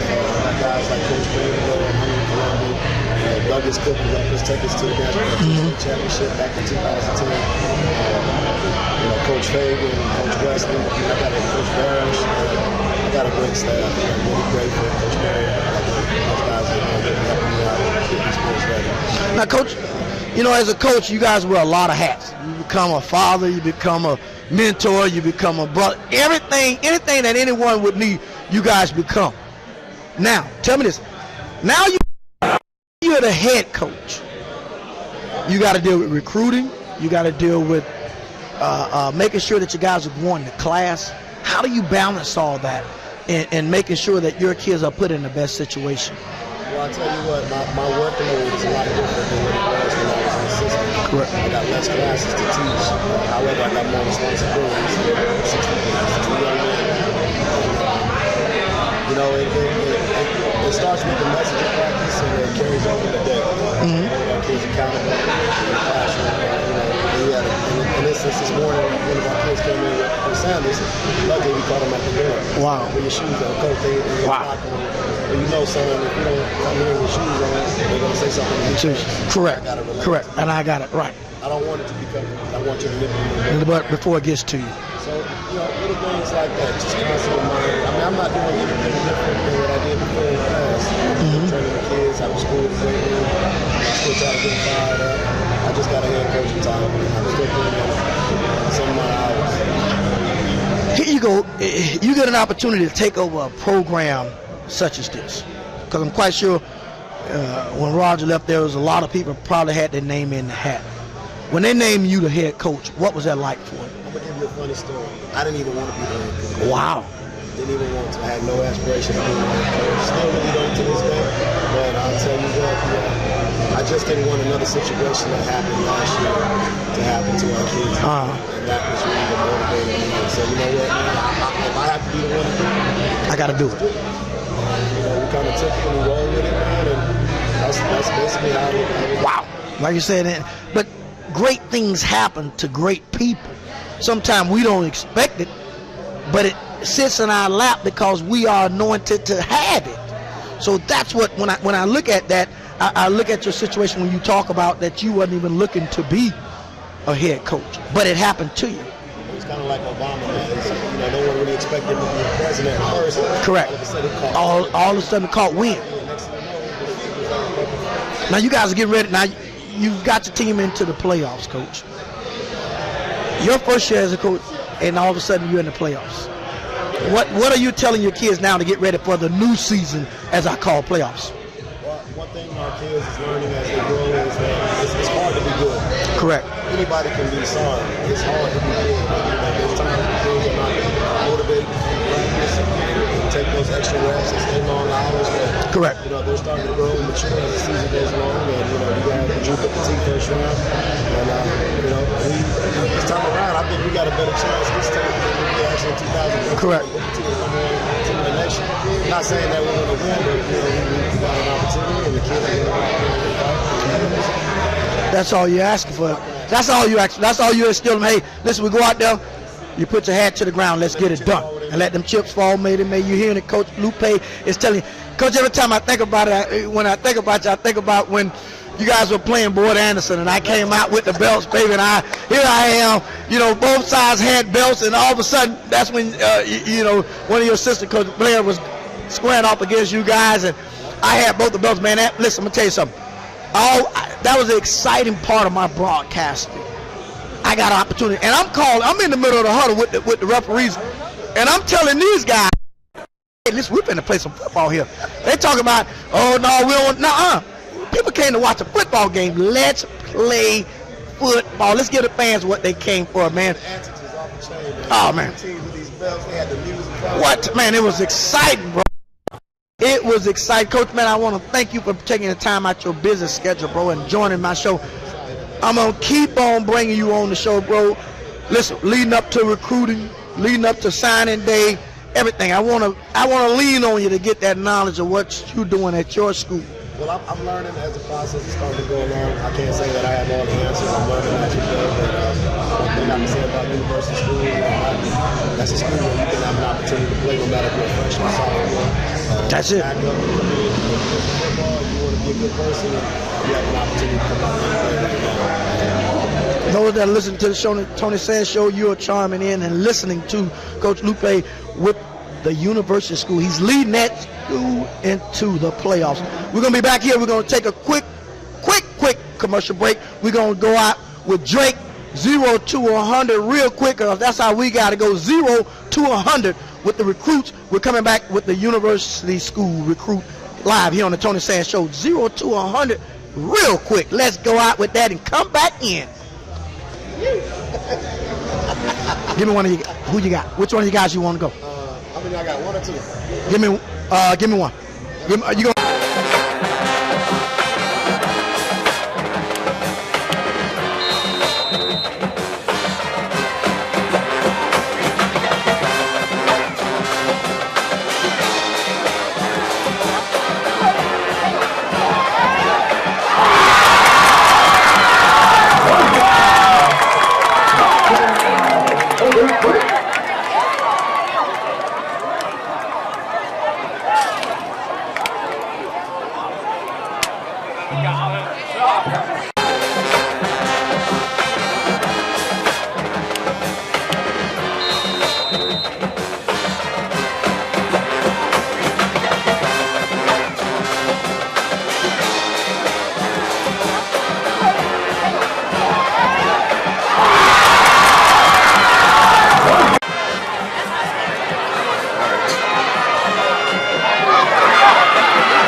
Now, you hear so much about different type of quarterback. There's a, they tell about there's a running quarterback, there's a passing quarterback, there's a drop back quarterback. When you look at all those, where do you put yourself at in that type of category? Which category? I'm a pocket passer, but can't get it done on the ground when I need to. Okay, he's covering two. It's better to have two than to have one. He's a pocket quarterback, plus he can run. Now, you guys getting ready for playoffs coming up. Getting ready for playoffs. What is that going to be like for you now? Because it's a new season now. That ain't the play. The new season get ready to kick off playoffs. What's the difference in the preparation when it comes to playoffs versus regular season? Preparation.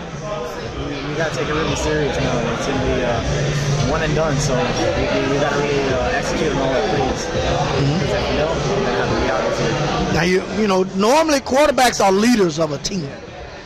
Do you make yourself a leader? Or is that, something that the guys have already, put you in the place as that leader? I'm a leader, especially for offense. They really gather around me and they really listen to what I have to say. Now, being a leader means I got to be a heck of an example. Let's dig into you. I want to dig into a little bit of academics now. Give what's your GPA? Because I know report cards are coming up. If you haven't gotten them, you've already gotten them. Yeah.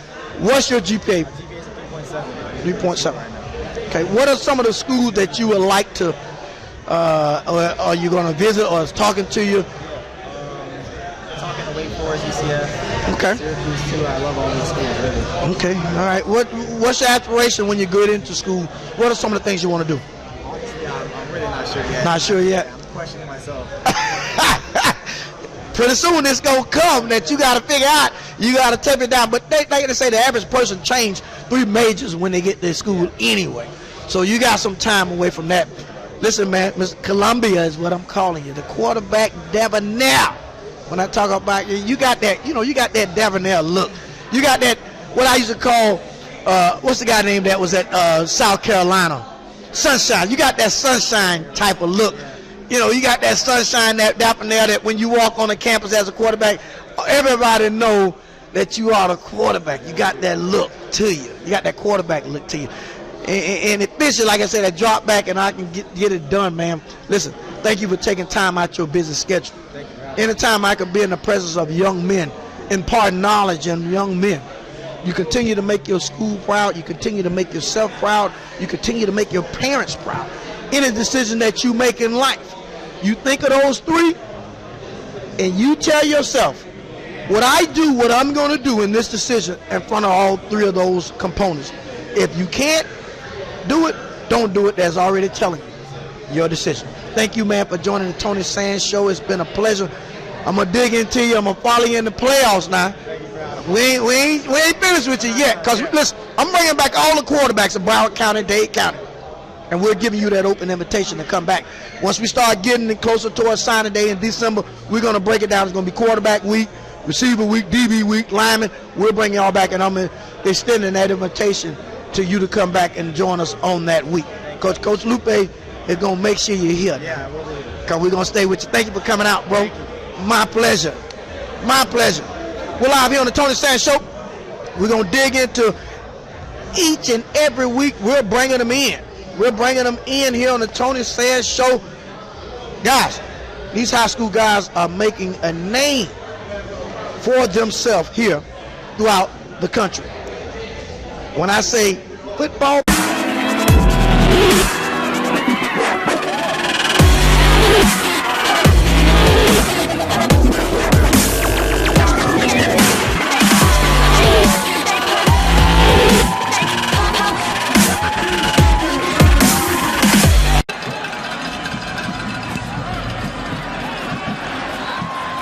take it short.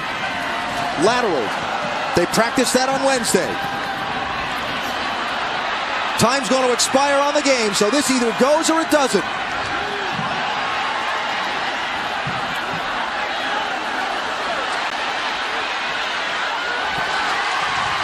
Ball still alive. It's got to be a backwards lateral. Get behind it. Still alive. Duke doing a nice job staying spacing all over. Oh, he got a block. Blockers. They got blockers. They've got a lane. 40-yard line. No black shirts between the goal line. Can you believe?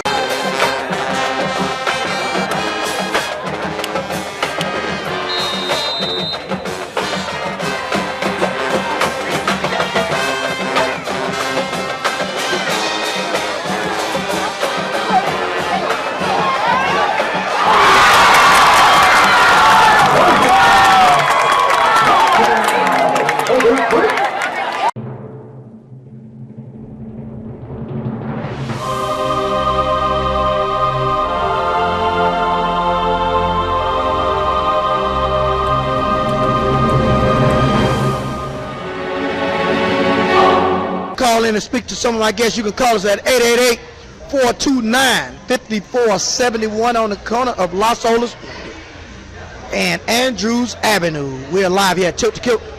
Joining me, the guy that leads the ship over at Coconut Creek High School, Mr. Reed, joins the Tony Sands Show.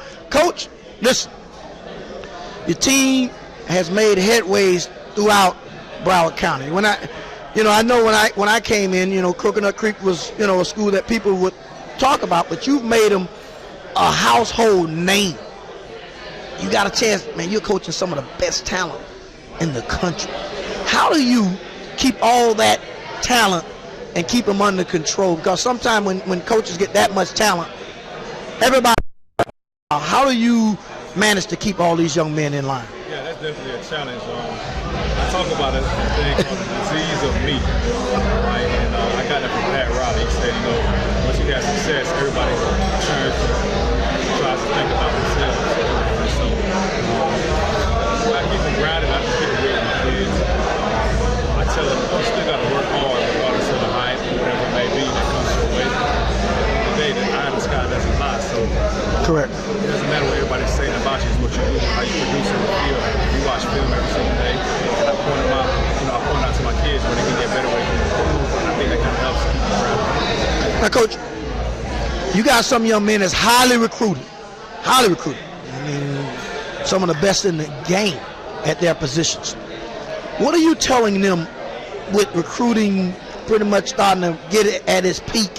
What are you telling them and advising them when it comes to picking schools? I tell them to get to know their position. A lot of the times, people are coming in to actually put them on their coaching. Correct. Being that I went through the process myself as a division athlete, I realized that it's like I'm still the guy that recruited me, didn't even coach me.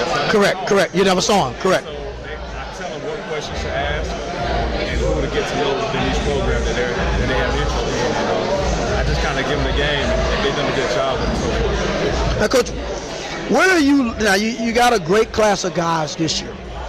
Where are you looking to take Coconut Creek in the future when it comes to being a program that everyone, when they talk about South Florida, they talk about Coconut Creek? I want us to be a program that competes hard week in and week out. But at the end of the day, the wins and losses are what you're judged by. But me personally, I want to put kids in school. Correct. Paid much to do this.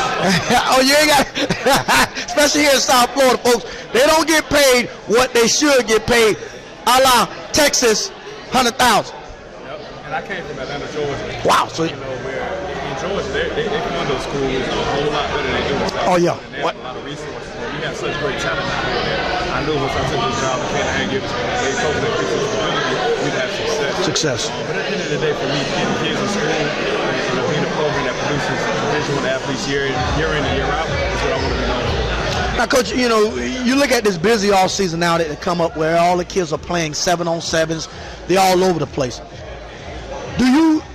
Some coaches advise against it. Some coaches say, hey, guys, go out and do what you do. What's your opinion on these new 7-on-7s and the kids being all everywhere? You got to monitor it, but I don't push against it. I know a lot of the guys that run the 7-on-7 all-star teams. Good friends of mine. Yes, with the Florida Fire, correct. So my kids played in it, and I think it helped them get better. They taught them how to compete. Yes. I'm all about competing. That's the one thing I did when I took this program over. I entered every 7-on-7 tournament. Correct. Because I wanted my kids to learn how to compete. All right, and everything they tried. And so for us as a team, we won 3 of them in the summertime. Wow.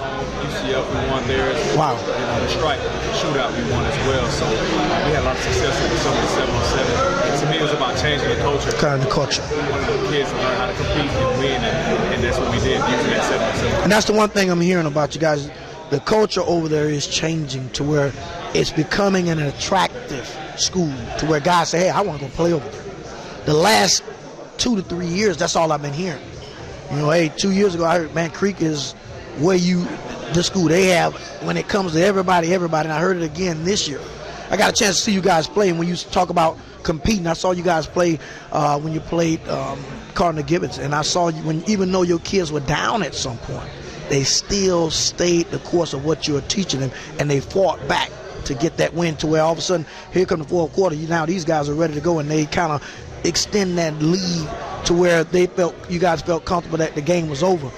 And that's what you're instilling in them, and I'm seeing it. I had a chance to, like I say, interview some of your guys, and you can see the class act guys that they are. And I always say a player is every spit of who his coach is. And that's some of the things that I'm liking, that I'm seeing, like I say, the guys that I come across in your program. Right, and those 3 gentlemen that you interviewed are great kids. We try to coach the whole person. I tell my correct. It's bigger than football. It's about life. About life. Correct. The entire athlete from on the field, how to do your job as correct. An athlete, but then off the field, I teach them how to be good people. Correct. Build it in the community, and so because it translates. Correct. On the field. Correct. Yes. So I coach the whole kid, and those kids are just great guys in general, and they do a great job, handling all the attention they're receiving. Correct. Keeping a level mind and being humble. Coach, man, listen, my pleasure to have you. Thank you for taking time out your busy schedule with the young men and bringing them here. Thank you. Like I told you, we're coming back. We're going to in December, we're bringing what we call the elite of the elite to the Tony Sands Show for Broward, Dade, and Palm Beach. We're going to bring all DBs, all receivers. I'm even doing a big thing for the coaches we're going to do here. We're going to bring all coaches out. It's what I call Broward County giving back to the coaches because, like I said, you guys deserve it, man. You guys wear thousands of hats. I tell myself, I don't love. It's a different ball game. I had an opportunity, like I said, to coach at the college level, and man, I was like, I'm gonna stick to the training part. That desire and love coaching, man, and I see that gleam in your eye that you love doing what you do, man. And thank you for joining the Tony Sands Show. It's my pleasure having you here on the Tony Sands Show, man. Thank you. Thank you. We're live here. You had Coconut Creek, Coach Reeve here on the show, getting it in. We're getting it in here on the Tony Sands Show. We're going to come back. I'm bringing my main man, my co-host, Kelsey Dudley, back to the show, and we're going to dig in to more topics, and you're going to get a chance to hear more interviews of the elite here in the building. Then we're going to do what? We're going to give that football raffle away here on the Tony Sands Show. We're going to dig into it. Stay tuned.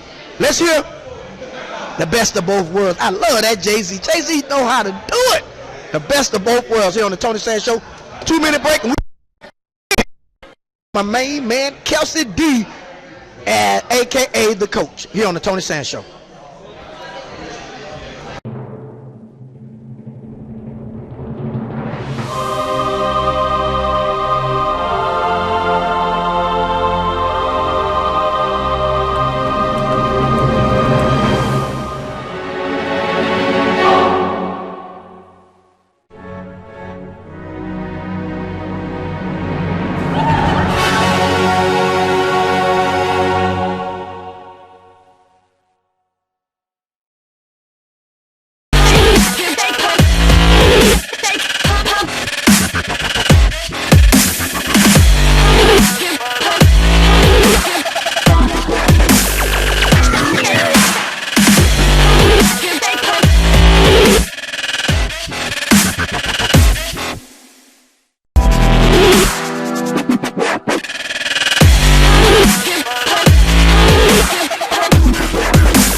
Some of the elite of the elite here on the Tony Sands Show.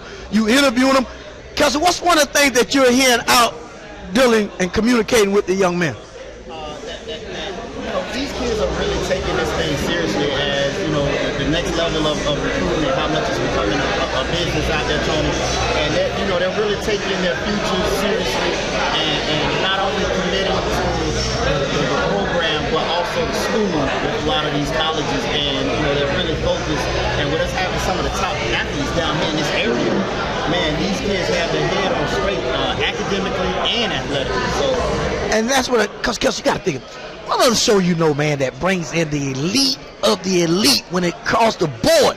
Each and every week, we're bringing people, the elite of the elite. No other show is doing it, bro. Bringing them here to tilt the kilt to join me and you, man, it's got to be exciting. It's top athletes coming. It ain't. The elite of the elite is coming in the building. Hey, I feel great just standing next to them because you know at some point they're gonna be inking $100 million deals.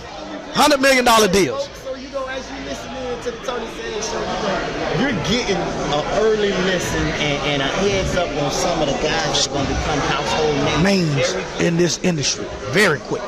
Very, when I say very quick, very quick. And we're talking to their head coach.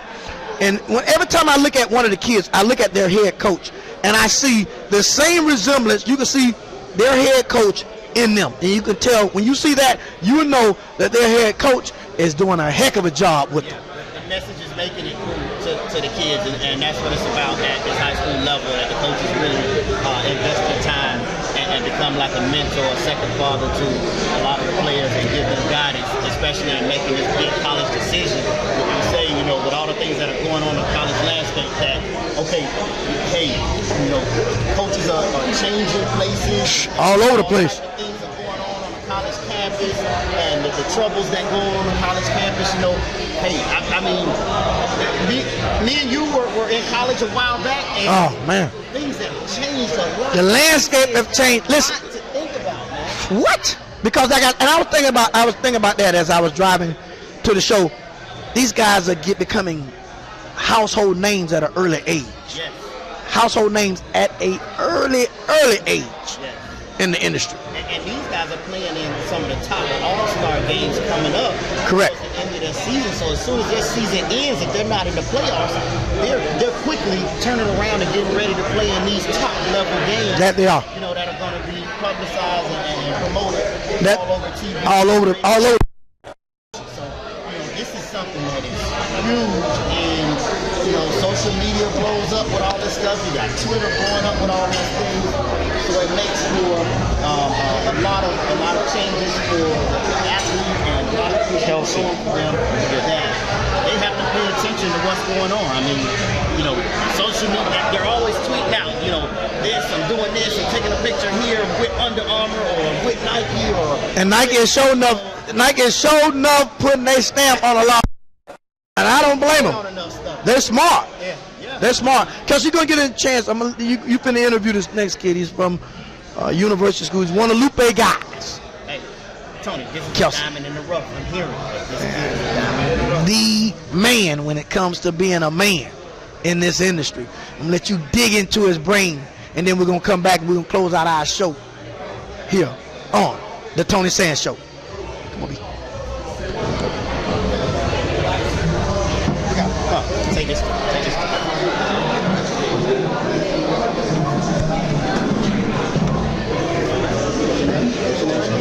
What is it? Joshua Lee. Okay. Yeah, you got it. What position? Receiver. First.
Hey, Tony, why I'm not hearing anything on here?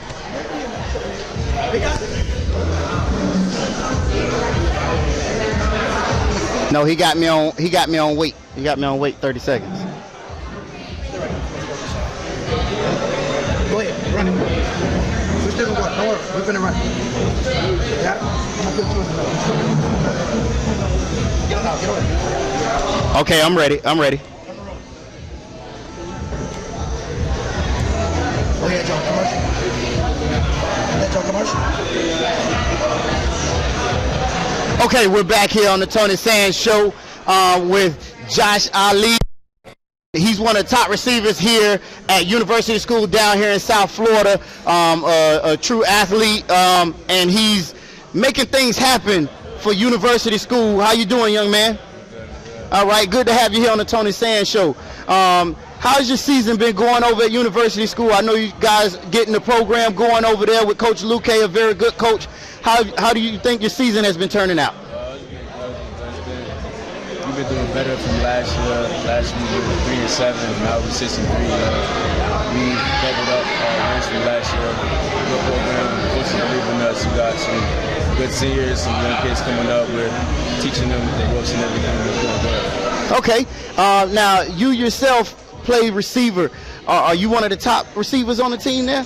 You're a big guy, man. You're a big guy. Is your game a physical game at receiver, or are you like a speed guy in the offense? Physical, good routes, good hands. Y'all just talking about. Okay, all right. And here on the Tony Sands Show, we like to focus on not only the athlete but also the student athlete. How's your grades, man? How you doing in that area as far as the testing and the grades go? I'm doing good right now. Weighted GPA 2.9, unweighted 3.1, so doing pretty good right now. Okay, now let's get to it.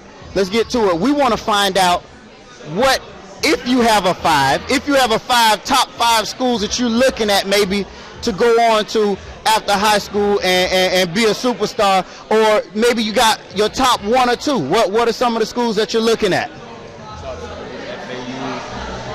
Florida State, Texas Tech, Clemson. Okay, all right. So Texas Tech. All right. Okay.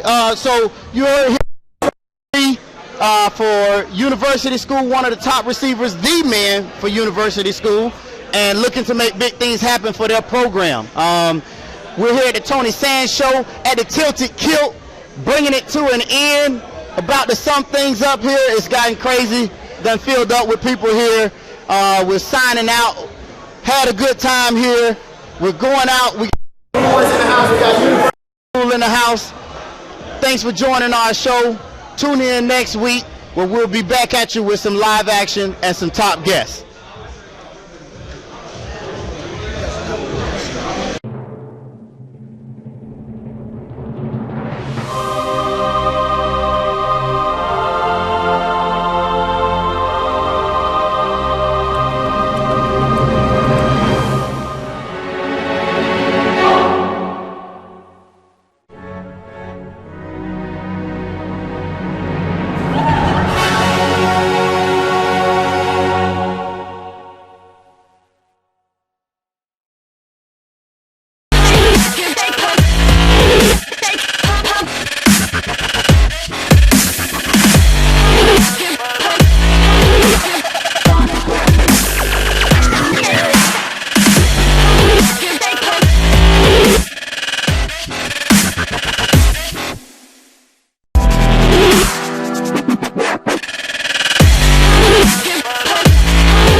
back on the Tony Sands Show live at Tilted Kilt in Fort Lauderdale.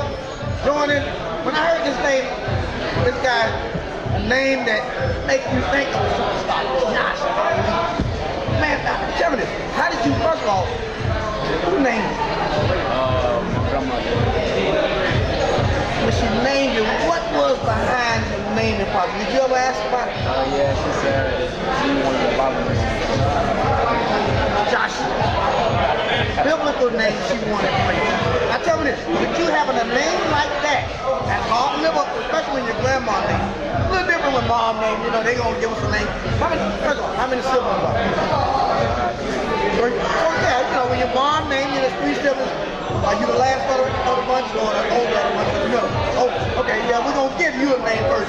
Grandma control your name in any way. But with a name like that, now there's expectations coming with a name like that, especially when grandmother has given you.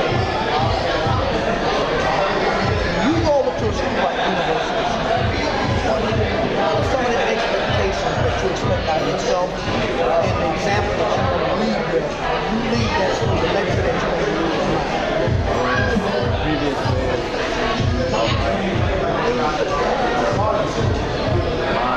Coming in there right now.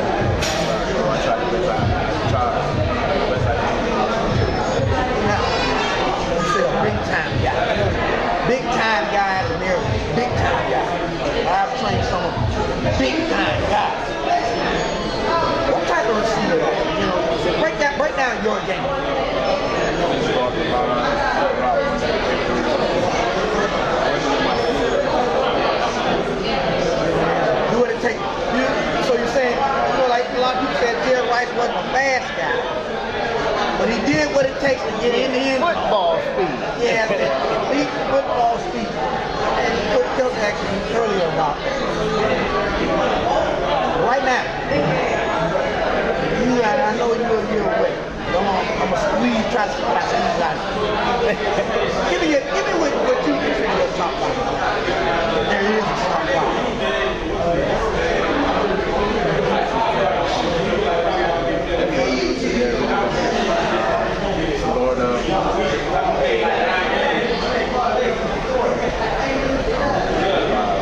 Now, Clemson, because I'm hearing a lot of South Florida guys talk of Clemson. What's making Clemson so attractive? I'm hearing a lot of South Florida guys talk about Clemson. What is it about Clemson? Yep.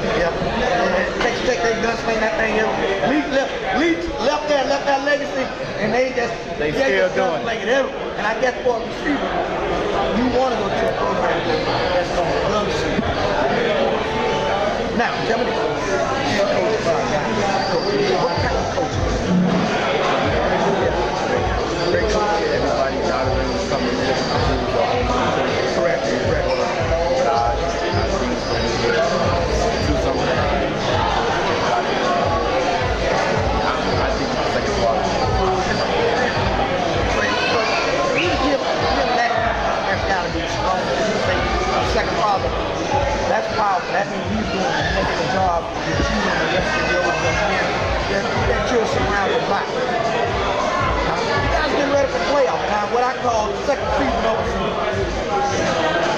What is second season you guys going to do that's going to take that you weren't doing in the first season, or how are you going to make it come together and understand that the second season means more than that first season, but the second season is one and done.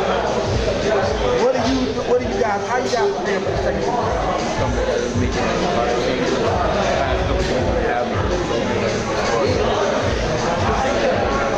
thing we got with the team, like everything out there.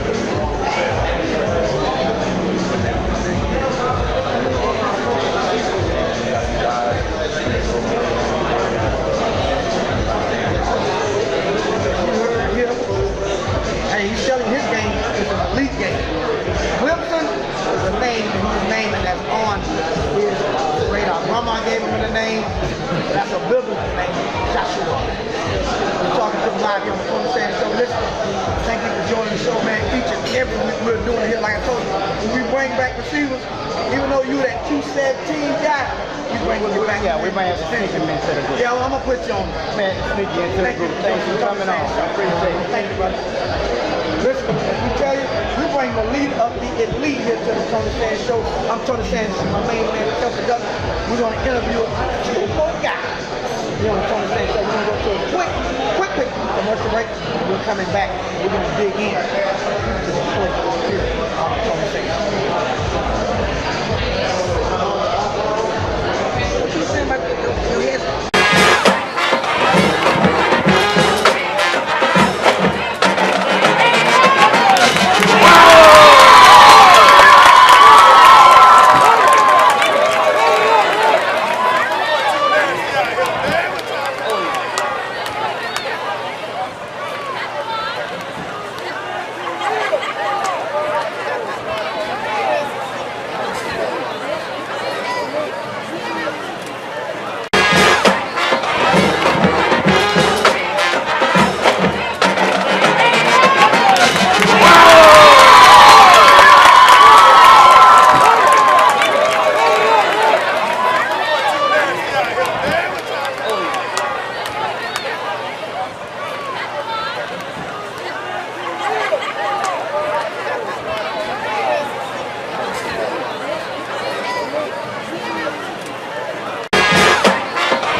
aimed it, I mean, he got shot. That's all I can say.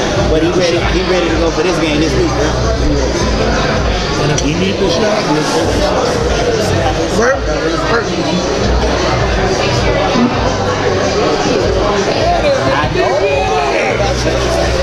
Well, you see how that thing like easy for you. He was playing nickel, strong safety. And then half the time we was just letting him do. Now they done put him in house. I'm sorry, as soon as he caught it. Oh, we got it. I gotta show you. As soon as he caught it. That's Mr. Josh Ali right there, man. They propped that for him. Yeah, we made a prop good shot. Oh, that's nice. You know we the Sharks, right? So I like that. Yeah, man. Hey, that look like y'all getting ready for high school Heisman. That's a high school Heisman. That's Josh Ali. Yeah. Hey, Josh Ali, get that some kind of way. Right there. Hold on, wait a minute. Tell him to send it to you. I know that I'm telling him to send it to you. Hey, where that waitress at, Kelsey? Tell her to bring me a container so I can have them to pull these out of there. I'm gonna throw it up on the screen a little bit, right? I got you, guys. All right, ready? Yeah, I got you. Yeah, throw that up. Throw that up. Sorry, give me a minute. All right, okay. It's official now. We ready? I'm mad you got on the hat, though. Hey, D. I'm gonna hit you up, man. What's up? Get it. What's up? D. All right, baby. All right, man. Good for you. We're back here on the Tony Sands Show live at Tilton to the Fort Lauderdale Airport on the corner of Las Olas and Andrews Avenue, 219. Up here, listen, this guy has paved the way in Broward County, one of the hottest assistant coaches in the country when it comes to it. So, guys, I'm telling you, when your school open up, you need to interview this guy. I'm here with Mr. Wayne Laird. What's going on, bro? Let's dig into your brain. Now, you've been all over the world. You remind me of a song, Best of Both Worlds, that I've been playing all day here on the Tony Sands. Hey, I don't think Luke want to give him up. I don't think he want to hear that. No. Let me tell you. I always say, I look at a guy. That's when you know you a hot-head coach. When your tree is just blossoming and all that, that means you the man. Wayne, listen.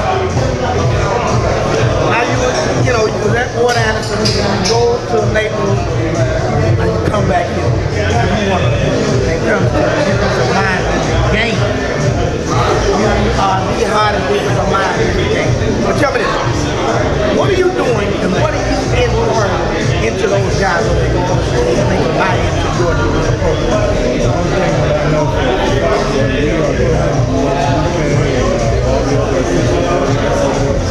Keeping it simple. Guys have to think less, react faster. We're working on that reaction. All of our defenses are pretty base. Cover 2, cover 3, cover 4, man 3. We do everything base. So I always work our guys inside out. What I mean by that is I'll take guys that are defensive tackles, I'll take defensive ends, I'll take corners and play in that safety. So ultimately, all of our guys I think it's much the same as Kelsey was just talking about with Eddie Jackson. I mean, everything's coming to fruition for that guy because he has base roots of being able to play, I want to say about 4 to 5 different positions when we have receiver, slot, nickel, corner, and then we have him playing strong safety. And now he's strong safety. So much is the same to do with a lot of the kids that we have over at the program, the university schools. Diverse. You may not have that defensive lineman, but you got some guy that can do this particular thing. So you basically find out what they're good at. That's what makes great coaches. I find what a kid do best, and I take advantage of that. Some coaches fight that. When you fight that, it tends to get in trouble. But when you don't, that makes you special for you. What I learned as a head coach, you got to have so many different ways of teaching because not everybody's the same, and not everybody's going to learn the same. You're right. We're live here on the Tony Sands Show with my main man Wayne Blair. We're going to take a quick minute break, and we're coming back here on the Tony Sands Show. I got to get some flicks with the fellas before they leave, and we're going to get it in here with my main Wayne Blair, because I'm finna hype him up, because he is that guy. Here on the Tony Sands Show. We got to get a break with these guys. Hey.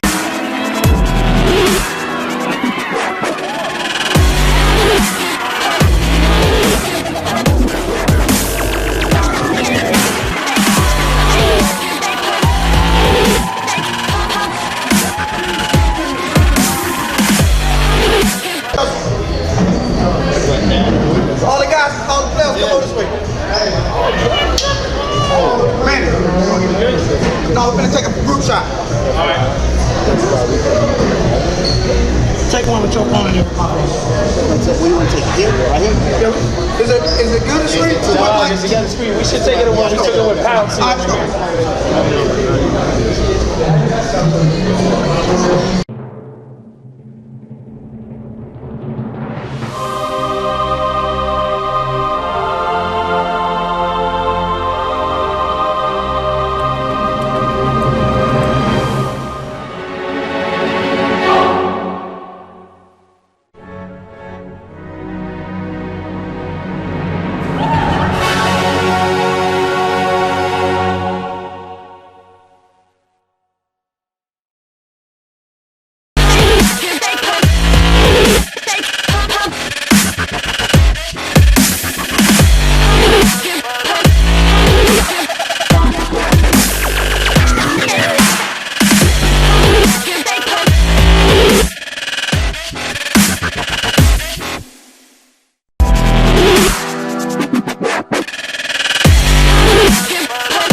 trick, don't it?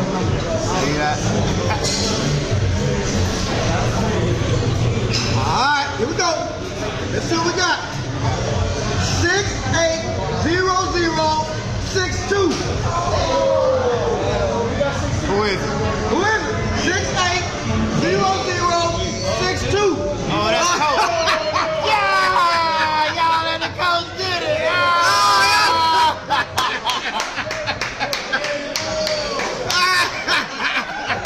Hey, Coach, come on, get in here. Come on, hey, take a picture. Coach, put some money value on that thing, didn't he? Come on, step in. Come in. Coach just put that money value behind that.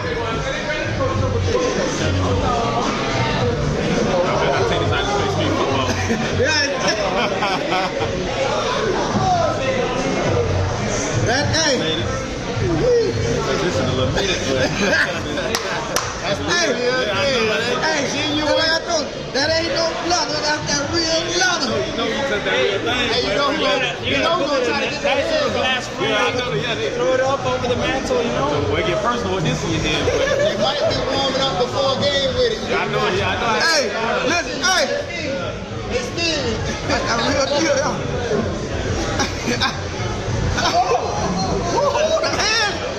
That's why they pay you to play defensive back. Out there.